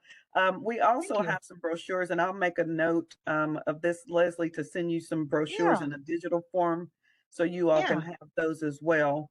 But I will Perfect. definitely put that number in the chat when I'm finished talking. Happy to do that. And thank you for Thank asking. you. Yeah. Yeah. Um, okay. And then here's the question: what waivers qualify for this service? So All of them. do you want me to say it or yeah, all of them. All four of the All four of the, waivers. Yes. and I'm gonna scroll down. Okay. And someone says best service ever. Thank you. Um, Whoever said that, thank you. We yeah. agree. Thank you. Um, oh, here's a good question. Is it Okay. okay for direct support professionals to call, or who, can they call from the home, or do they have to have a nurse to call? So that's a wonderful question. And what we always tell people is it's up to the provider agency protocol. Station MD never wants to be responsible for telling someone how to work internally. So it's really up to the provider agency how they would manage who calls and who doesn't call. Awesome. Oh, and here's another comment. We love Station MD, especially helpful for medication refills in urgent situations. Thank you. Thank you. And that is one thing we do. We do the med gaps, and it is most helpful in residential settings. We've all been there where we run out of meds and we can't get an appointment, or it's over the weekend. We know about those frantic weekends. And so Station MD can write those prescriptions for gap medications. So thank you for that. Nice. And here's another one. Station MD is pretty great. Oh, toots. Every time I scroll down, it pops up. It does a little Yeah. weird thing. Okay. It can replace urgent care for temporary med refills, PRN or short-term RX for illness, also antibiotics for a sinus infection, Mhm. is what this person's comment was. Yes, thank you. And then here's a question. Station MD is a virtual telehealth option for ER evaluation. That's the question. Like, is that what it is for an option for ER evaluation? Am I understanding this correctly? So what it is a telehealth option. Let me try to make this where it's easy to understand. It's a diversion from the ER. So we don't want people to go to the ER, but let me be clear that if a person has broken bones or a crack in the skull or a gash in the head, what you know is an absolute emergency, we do not want you to call Station MD. We want you to go ahead to the ER. But for those things like UTIs and rashes and pink eyes and falls and seizures and those kinds of things, we don't want you to go to the ER. We want you to give us a call first and let our doctors make that assessment. So if it is urgent, if you know it is an actual emergency, please follow those protocols and not call Station MD. More questions? Okay. Oh, here's a good one. Okay. Can Station MD write orders in Missouri? One nurse stated this could not be done. Yeah, we can. There were some issues when there was some changing with the PHE. And so, yes, they can. They can write prescriptions in Missouri. We've had a couple of people, 2 or 3 people, come to us at recent conferences and say there was an issue with writing scripts. And so, what was being kicked back was that Station B was not located in Missouri, and so therefore they couldn't write prescriptions, but that's not accurate. They can. So if you have an issue like that, please just give us a call and let us help resolve it. Great. Thank you for clarifying that. Mhm. Here's another question. What were the 4 waivers again? Okay, I can say it or you can say it either way. I don't you go care. ahead. Okay, there's the comprehensive waiver, there's the community waiver, partnership for hope waiver, and the Missouri Children with Developmental Disabilities, or it was known as the Sarah Lopez waiver. So those 4 right there. Mhm. And it's on your And website as well. It's on your website, the DMH website. let's see, and this says similar to the virtual tele ICU doctors in the hospital setting. That's a question. Like, is that similar to that? You know what? I've never been to the hospital setting to know what those are, so I don't know. I know that it's telehealth. If you've ever experienced telehealth at all yourself, it's a telehealth visit. The difference is that our doctors are readily available. So I can use telehealth, and I have used it before, and I've waited for the doctors to call me back a couple of hours. Our doctors are there available for you right then. And again, all of our doctors are trained in IDD, which is very different than the ED. We know that they're not trained with our folks. And so what you receive with Station MD are experienced doctors with our population of people we support. So that's the difference. But it's a Zoom call. The app, you download an app to your device, and it's a Zoom call. And the great thing about the Zoom call, especially with nurses, when they're one place and our folks we support are in another place, anyone can join the Zoom call to gather that information. Even a conservator or a guardian or someone who would want to be a part of that call. Anyone can join the Zoom call. So that's what you'll see is Zoom, like we are right now. We're on a WebEx. Very same thing, except you'll be with a doctor. Wonderful. And now here's another one in regard to consent. Can you get a general consent, or do you have to get consent for each visit? Excuse me. All of my individuals are nonverbal. Mm-hmm. So if you have someone that doesn't communicate with words, when you open up the Station MD app, if that's what you're talking about for the visit, once you open up the app, there are a couple of steps in the app, and one of those is a consent that you just press a button. And so there's not a paper trail or anything that you have to do those visits. But anytime you open up that app and attempt to access the doctor, it'll walk you through some questions that you need to ask on the front end. So they don't have to communicate with words to be able to understand what's happening. If you open it, and if your intent is to see a doctor, then that is part of the consenting process. Gotcha. Yeah, this is kind of similar. And do these services require different paperwork, like different consents? So it sounds Nope. like you kind of already answered, or go ahead. Yeah, so no, we won't require any just open the app and consent within the app itself, no paper. Okay, and this is another kind of clarifying perhaps. Is Station MD still included for all DMH clients? And it's just clients that have that waiver, correct? If they, as long as they have a waiver, any As of the long as 4 they- waivers. As long as Sure. they have a waiver, yes, that's correct. Mm-hmm. And I'm sorry, I'm not trying to speak for you. No, you're right. You're correct. Let's see, what would be the most common thing Station MD is used for? So we have a list of items that are most common, and so I'll go to my my little handy dandy. The top calls we get are cough, unspecified cough, exposure to viral diseases. We had a lot of people with coughs, colds, flu, COVID, those kinds of things. And then the third is medication issues, medication gaps. Maybe someone was given the wrong medication or the wrong dosage. They call into Station MD. Upper respiratory infections, rash, UTIs, which I thought was the coolest thing ever, because we know that historically folks are sent out for UTIs, but not necessarily. Station MD will assess for UTI, cellulitis, fever, vomiting, diarrhea, restlessness. Even one of the things I think is really cool about Station MD, they help support people who are escalating in a crisis, and that's especially true for our people who have behavioral health services with Station MD. And it's really an amazing collaboration between our telehealth service in our urgent care side and our behavioral health, the people who receive our behavioral health services, because they collaborate together. And so pretend like you have someone who sees our psychiatrist and there's a weekend or a night or a holiday and we know that you cannot get into your psychiatrist's office.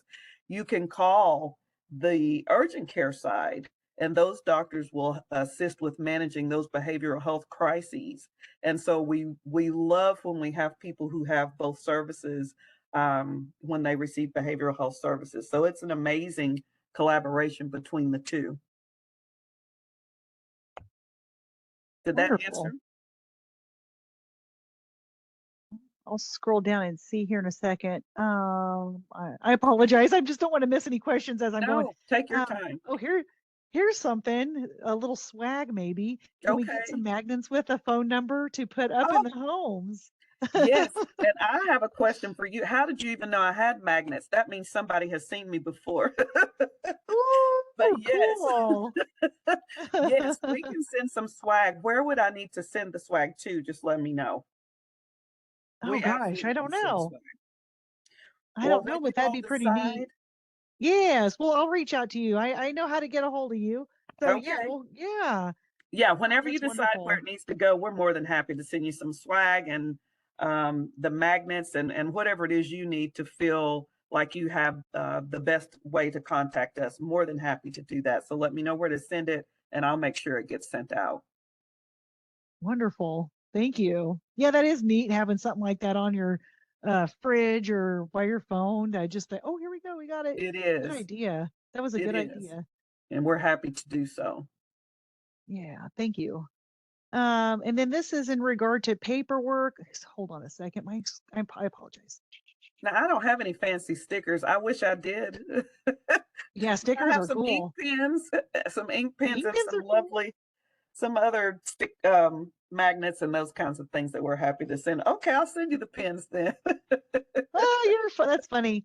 Okay, here's someone that's just making a comment about maybe receiving the paperwork after the Station MD appointment, maybe sometimes having a little trouble receiving it. Is there a better way, or is there something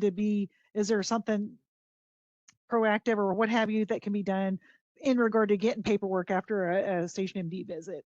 Yeah, and I'm glad you said that, because you should not have trouble getting your paperwork. So if you are having trouble getting your paperwork, I wish you would outreach to me and let us help resolve that issue, because you should not have any trouble obtaining your assessments and your orders after that assessment is completed, ever. So if you are, please reach out to me via email, and we'll set up a meeting and we'll get it resolved. It should not happen.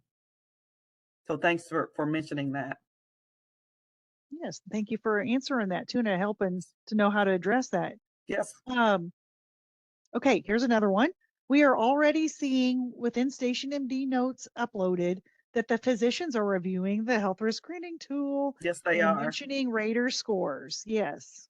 Yes, they are. And that is something that they'll continue to do in collaboration with Inelectability. So we're excited about that. And we know that it'll be a Yeah. good service to support the people in our charge. So thank you for mentioning that. Yeah. Oh, here's one. Can Station MD physicians prescribe controlled medications? So our doctors, they can prescribe. What they can do is, one, for the gap medications. So if you have a person who is on a controlled substance and they need, like there's a gap, they can prescribe medication that is already ordered by a by a psychiatrist. If it is a person who is in our psychiatric program, in our behavioral health program, where you see our psychiatrist, then yes. Okay. And here's a comment. Yes, Station MD is an amazing resource. Thank you. And yeah, and Station MD is a great service. We were able to rule out a urinary tract infection using this service. Perfect. Thank you. Wonderful. And what about choking episodes? Choking episodes. So So for me, if you're talking about choking episodes, now that could mean a couple of things. Either a person is choking on an item when they're eating, or they're aspirating on saliva because they have another issue. So really, for me, if a person is choking, then I'm going to the ER, because I don't know specifically what you're talking about, choking episodes. To me, it means several things. mhm, that's true. It's scary. Choking's scary. Yeah, I'm See, not. is there Yeah. anything, yeah, is there anything that our direct support professionals can improve upon to have an effective visit? Love the system, by the way.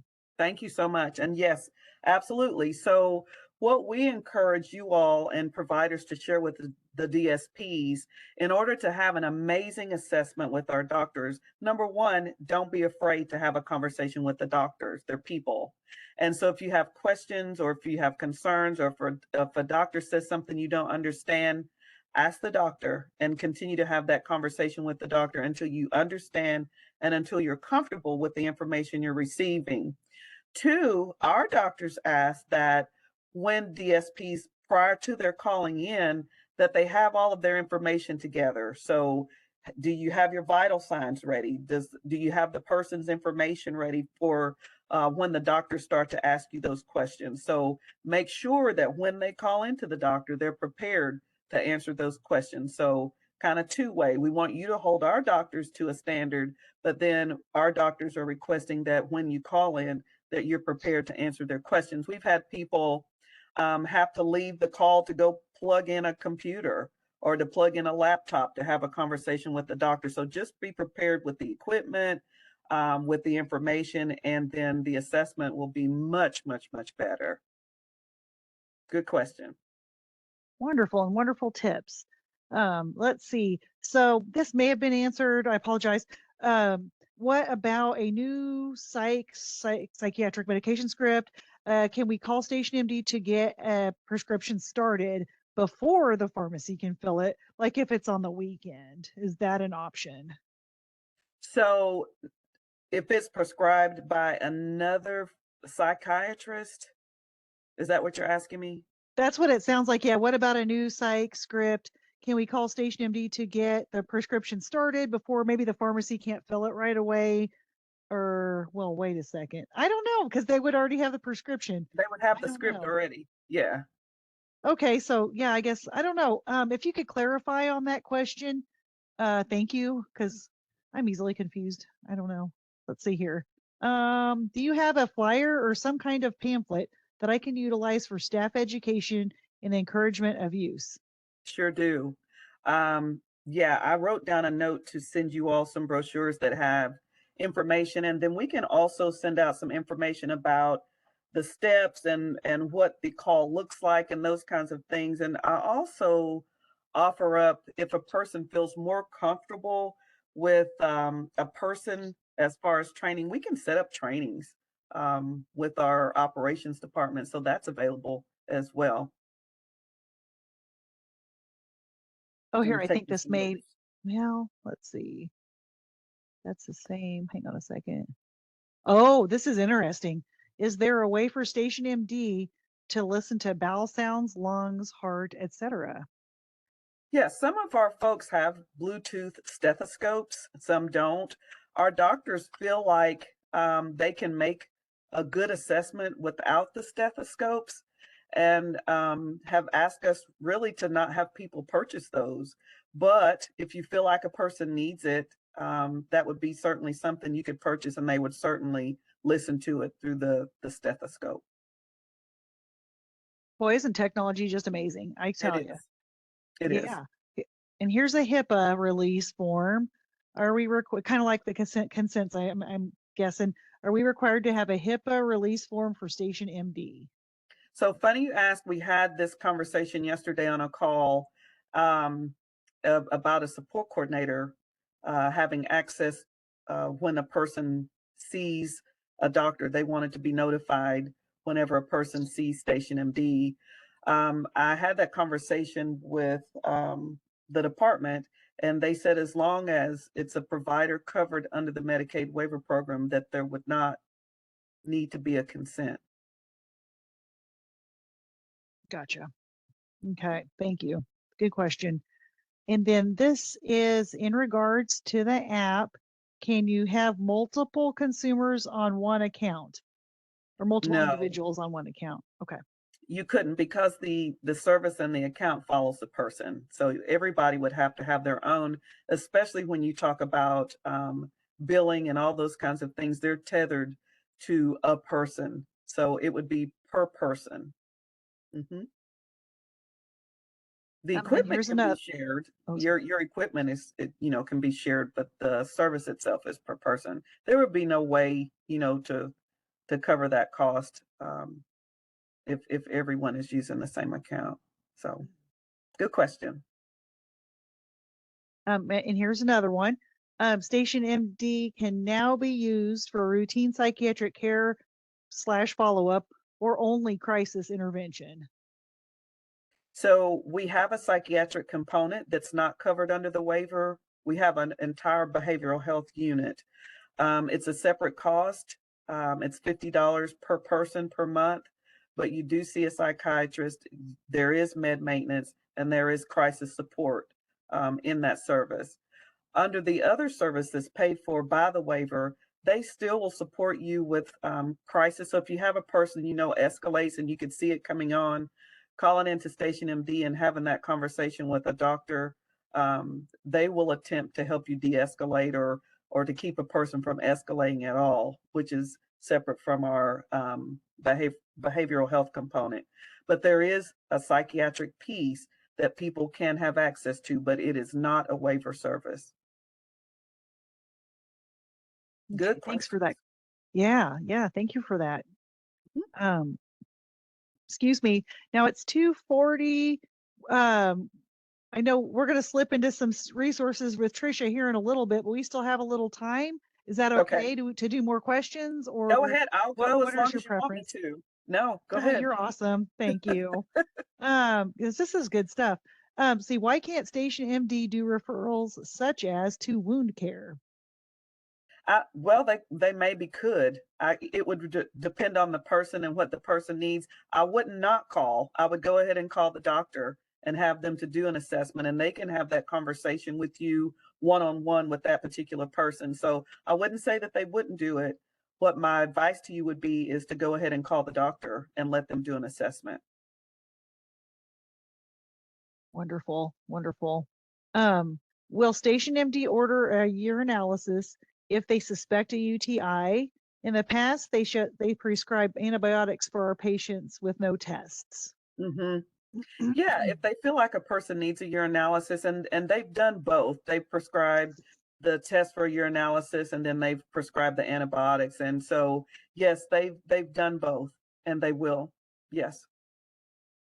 And Ooh, again, this goes back to the conversations that you have with your doctor, because each provider is different in how they treat and how they prescribe and how they assess. So when you call in to Station MD, just have those conversations with your doctor, and the questions that you're asking me about the urinalysis and those things, have those conversations with the doctors while you're on there. And then if it's something that you're concerned about and you didn't get the answers you needed, let me know and we'll have further conversation.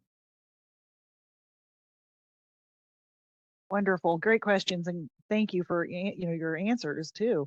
Sure. Let's see, here's one. How do we get the Zoom link? Not sure our they use Chromebooks at this agency, allow Zoom because WebEx isn't on them.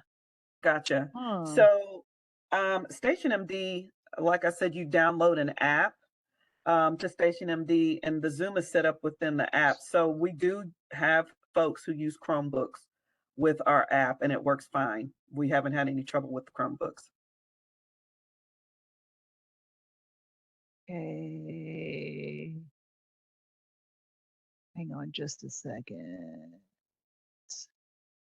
People are talking about the swag. Okay. Oh, the different people in chat with it. It is cool. Oh, Yeah. they gave addresses. Okay, thank you. We'll take that. Okay. This is a clarifying question on the separate service from what, the waiver for the behavioral health. So, okay, this is the question. So you have a behavioral health service that clients can see routinely. Yes. Yes, they have appointments. It's not where you call in like our other program, but yes, they call in. An appointment is set with a psychiatrist, and that's routine. This is a contract with provider agencies. So a provider agency would have to agree to contract with Station MD, for payment for that service. It doesn't matter if it's one person or if it's 200 people, but we do have a separate behavioral health component that is appointment based, where you have a psychiatrist that sees the person for med maintenance, like you would in the community. Wonderful. Okay, and I'm just going to take one more question, or give you one more question, and if you're okay with that, and then we can sure. try to wrap up. Are you okay, doctor? Okay, this is there a tool Station MD can share to help DSPs or direct support professionals prepare for the call? Yeah, I don't know that I'd call it a tool, but I do have some paperwork that would tell the folks what to have and what the doctor will expect. And so, yes, we can send that out. I'll send it to Leslie. And perfect. And are you comfortable with us posting it too with our, yeah, because we're going to post the webinar. Okay, just checking, just making sure. I guess I could ask later, but yeah, thank you. I'm taking some notes. Thank you. So I know what to send you. We actually have a whole, I'm glad you said that because it's been so long that we drafted this, but we have a whole DSP checklist kind of thing that we kind of just, it's not official. Does that make sense? It's just something we thought would be helpful. And so we kind of slide it to providers sometimes, but it's not official or anything like that. It's just a checklist that kind of helps them think about this, that, or the other. And I'm happy to send it. It just can't be considered, it's not official at all. Gotcha. Okay. Sure. And then Kat has put in chat the link, because we have Station MD information on our website. And so she's got a link there. And so, okay, I'm kind of looking through to see, sorry, but yeah, Okay. that would be helpful. And thank you so much. And any questions that we don't get to, I'll email you if that's okay. And that's fine. make sure that we get them answered and get That's people fine. the information they're needing. Great. That's fine. I do want to say one Wonderful. thing before I wrap Yeah. up. If there's anything we didn't cover, please, like you said, reach out to me by email. We have a new person who is going to be working out of Missouri, and I will send you her contact information, and she will be the point of contact. However, if you have any issues, anything, I'll make sure that you have a list of folks that you can get your issues resolved. We want Station MD to be a service, a go-to service, because what I know for sure is that it serves people well. And so we want to make it good for everyone, the person and all the people who support them. So we will make sure that you have from us what you need to do your job and to do it well. And just to also say thank you so much for what you do. I know what you do, and I know it's not for money or fame or anything like that. It's for the love of the people we're so fortunate to support. So thank you all so much for what you do. We certainly appreciate you, and we appreciate you allowing us to spend time with you today. So Leslie, if there's anything you need from me, let me know. Definitely. And we appreciate you being such a wonderful partner and being so agreeable to come and share your information with us. And on this, I mean, this is a really cool service. I just Yes, think about, how awful it is to have to sit in an ER or an urgent care. And some people, it's just better if they can be seen in a more comfortable setting, when it's indicated, if it's not an emergency or anything. And I'm glad that I think it's great for Missouri. And I absolutely. really appreciate you. Thank you for sharing your wisdom and kindness and yes, we Thank love you having all. you. Thank you Yeah. so much. You all take good care. You too. Bye now. Thank you. All right. Now I'm going to call upon our colleague Tricia Parker to proceed with her presentation of resources. I'm going to go ahead and turn it over to her. Thank you, Leslie.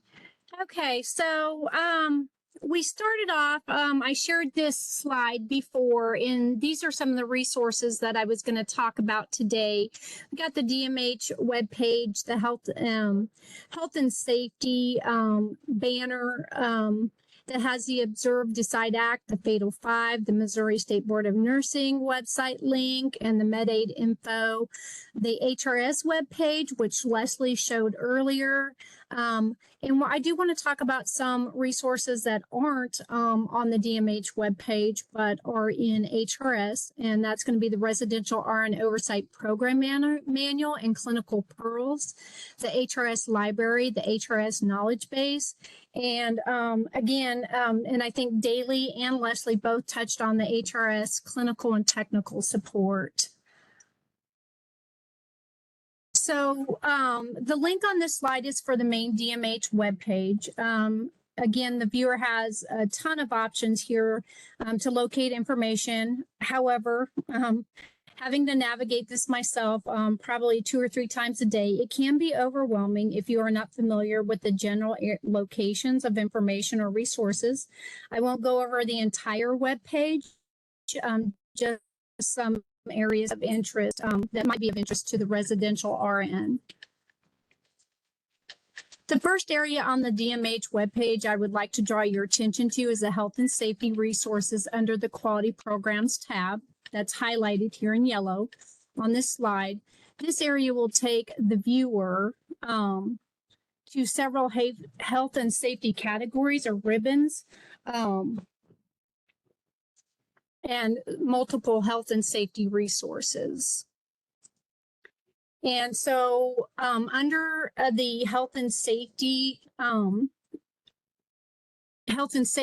have the alert and updates ribbon. The viewer will see training tools such as the Observe, Decide, and Act documents. The tools represent common health issues or conditions that affect the IDD population. They are printable. It does help with understanding of the conditions, and it reviews the signs and symptoms and actions taken that you could take with the presenting signs and symptoms. The Observe, Decide, and Act documents are great resources to share with direct care staff. There are also other resource documents in this ribbon that you may want to check out, and you can see those on the screen here. Another ribbon under the health and safety I would like to draw your attention to as a possible nursing resource is the prevention ribbon. This has several preventative resources, but the resource I'd like to emphasize, and we've mentioned this earlier in our presentation, is the Fatal Five. In your HRS library, I believe the residential RNs have the Fatal Five Plus. This is the Fatal Five Basic. This is a good tool to share with your direct care staff. The Fatal 5 is the foundation for the health risk screening tool. So this is, like I said, another resource that would be good to share with your staff. Because anytime we can empower our staff and provide them with information, we're just going to, we're going to elevate, the service that they're providing every day just even farther. Okay, and this slide shows the quality health and safety ribbon. You can access the quality program RN roster for your region. There is a resource for persons at each regional office by county that process Med-Aid certifications, and of course links to the Missouri State Board of Nursing website and National Council of State Board of Nursing. There's a link there for them as well. Finally, the last health and safety ribbon guides the viewer to the mailbox for questions regarding Med-Aid administration, and it also provides a Med-Aid certification list. Next, I want to talk about the DMH-DD HRST project webpage. Leslie did show this earlier. I'm just going to go over it real quickly. There are several ways you can get to it. You can get to it by this direct link on this slide, or if you go under the Quality Programs tab on the DMH website, you can see under this Quality Programs tab that there is also a way to reach the HRST division webpage.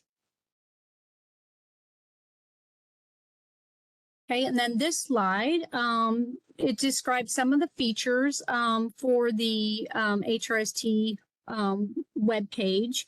On this slide, again, you've got your project mailbox that we've mentioned several times during this presentation, and that is right there. That email address is right there, and also it has the HRST phase 2 process document. And we are in phase 2 now, so this phase 1 process document, that's really not applicable now, but our phase 2 document is. And so that you can look at, it describes the phase 2 process document, describes the training and process requirements for each role involved. And also on the MODD HRST project mailbox, it's a centralized mailbox, and response is typically within 1 to 2 business days. So please reach out to that for any process questions. Also on our HRST webpage, we have an FAQ ribbon. And so this is HRST frequently asked questions. We gathered information from the pilot phase, phase 1, and now into phase 2 with statewide implementation. Those frequently asked questions, and I've posted those responses to those frequently asked questions there. So it's a good resource to check out. You may have a question that has already been asked, and you may be able to find that answer there. Leslie mentioned that there's other ribbons here for the different types of service providers. They contain a cache of information tailored to the service provider, whether it's the residential service provider, support coordinators, or day hab providers that will have a role in the HRS process. So now I want to switch gears and focus on one of the most important resources for the residential RN providing monthly residential RN oversight. This very important resource is the Residential RN Oversight Program Manual. Leslie spoke about this earlier, but this is how you would access it in HRS. The manual is intended as a resource guide for RNs providing RN oversight as a component of the 1915C waiver, home and community-based services. Residential services, the manual provides best practice standards and information to support RNs in their oversight role. This slide shows you how to access the manual that is located in the HRS system by going to that nursing drop-down menu and then selecting the nursing oversight manual. and it is only located in the HRS system. We've had that question before. This slide just shows you a snippet of what the residential RN oversight program manual looks like. As you can see, it has sections and it has links. So the RN Oversight Program Manual features 30 sections with resource links. All of the sections in the manual are important, but some key sections to focus on are sections 2. That contains links to the Missouri Practice Guidelines, to include the Missouri State Board of Nursing website, and a video from Missouri State Board of Nursing board member Deborah Funk. Some of you might be familiar with Deborah Funk. She's presented for our division before. Section 5 includes links for your nursing oversight. It also includes a wealth of information regarding delegations, which we get a lot of questions about delegations. And, we focus on what, our State Board of Nursing speaks to about delegations and to unlicensed personnel. And so those resources are there. Section 6 contains links to the waiver and waiver manuals. Section 19 through 27 contains information on IDD HRS clinical pearls. And if you haven't checked that out, the clinical pearls, the developers of the HRST designed clinical pearls. It's helpful clinical information to help guide practice and have crucial conversations with other healthcare providers and clinicians providing care to IDD individuals. And then again, section 30 of the manual provides links to other resources such as the CDC and Healthy People 2030. A lot of the resources previously mentioned in this presentation are also included in the Residential RN Program Manual in HRS.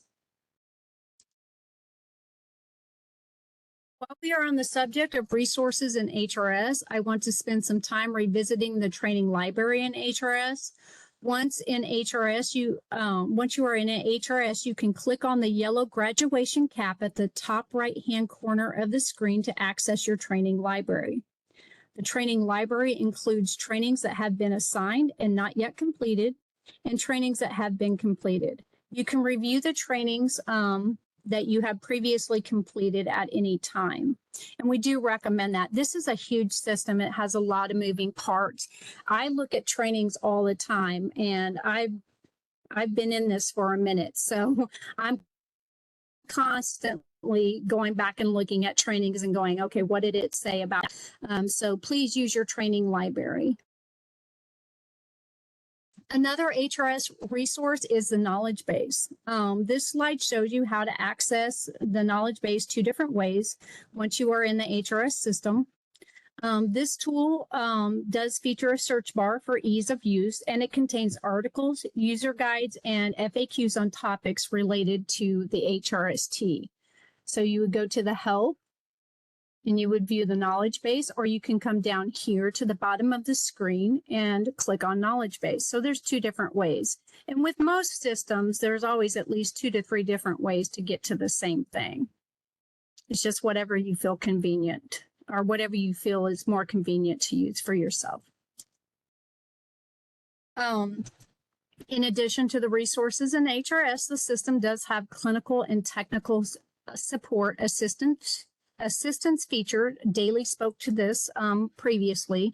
So this slide shows you how to access that clinical and technical support when you're within the system.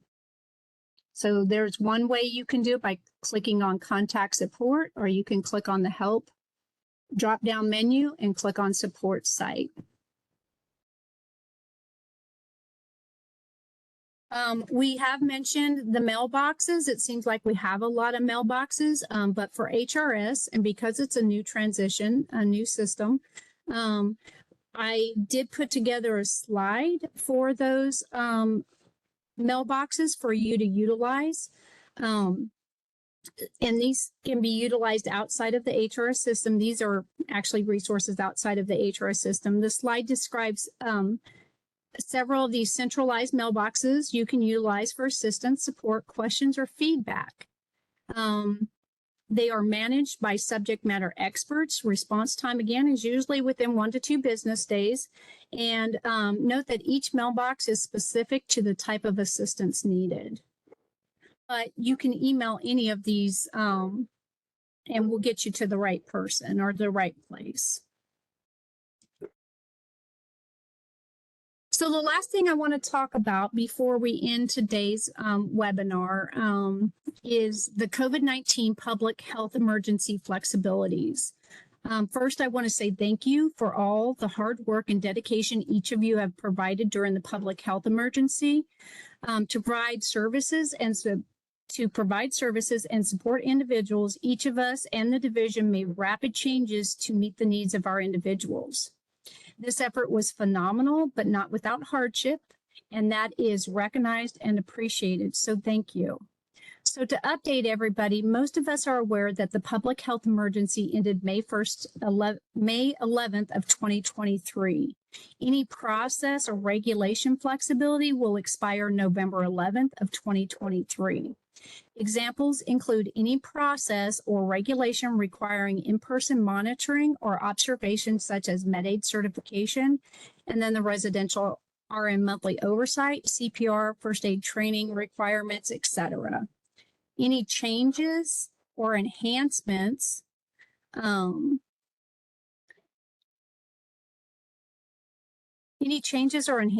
to processes made during the public health emergency that the division is seeking to keep after November 11th will be communicated, but expect to return to normal business operation prior to the public health emergency. And as previously discussed, division communication will be in the form of email blasts and statewide webinars. To find information regarding processes or regulations pre-pandemic, you will need to go to the DMHDD webpage.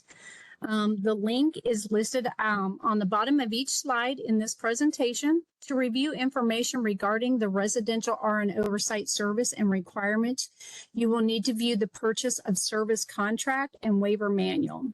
Direct links are provided on this slide.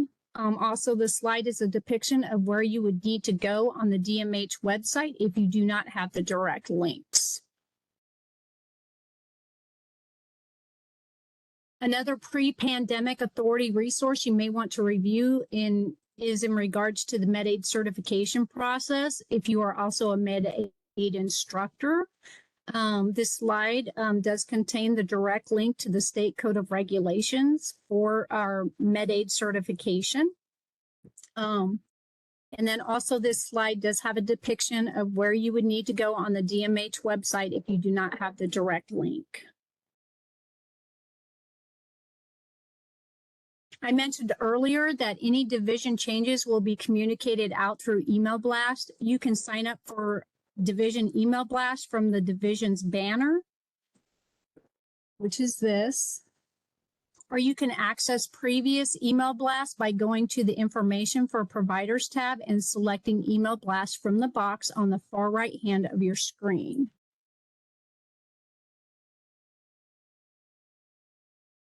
You can sign up for email blasts this way too. Other areas of division communication that may be of interest is the division webinars. You can access the division webinars the same way through accessing the information for service providers tab and clicking on the link to the far right, and that's highlighted on this slide. Through this link, you can register for upcoming webinars or view past division webinars, which we're going to post this webinar out there on this very same page. So that's a lot of you have been asking about the recording and the slides and the chat and stuff. And so that's where you would find the posting for this particular webinar. Let's see. And then the last thing I want to point out is the highlighted link titled Division Mailboxes. And that's right here. Each division unit has dedicated centralized mailboxes. The purpose of the centralized mailboxes is to streamline communication. Subject matter experts, again, manage these division mailboxes. So when questions are sent to these mailboxes, response is timely and consistent. Division mailboxes are the business standard for the division. Please check these out if you are not familiar with the mailboxes already. And that brings me to the end. Thank you for allowing me this time to go over the HRS Expanded Clinical Review and Expanded Clinical Review Action Plan process and review with you some resources. The work the residential oversight RNs do is essential and appreciated. And thank you for your time today.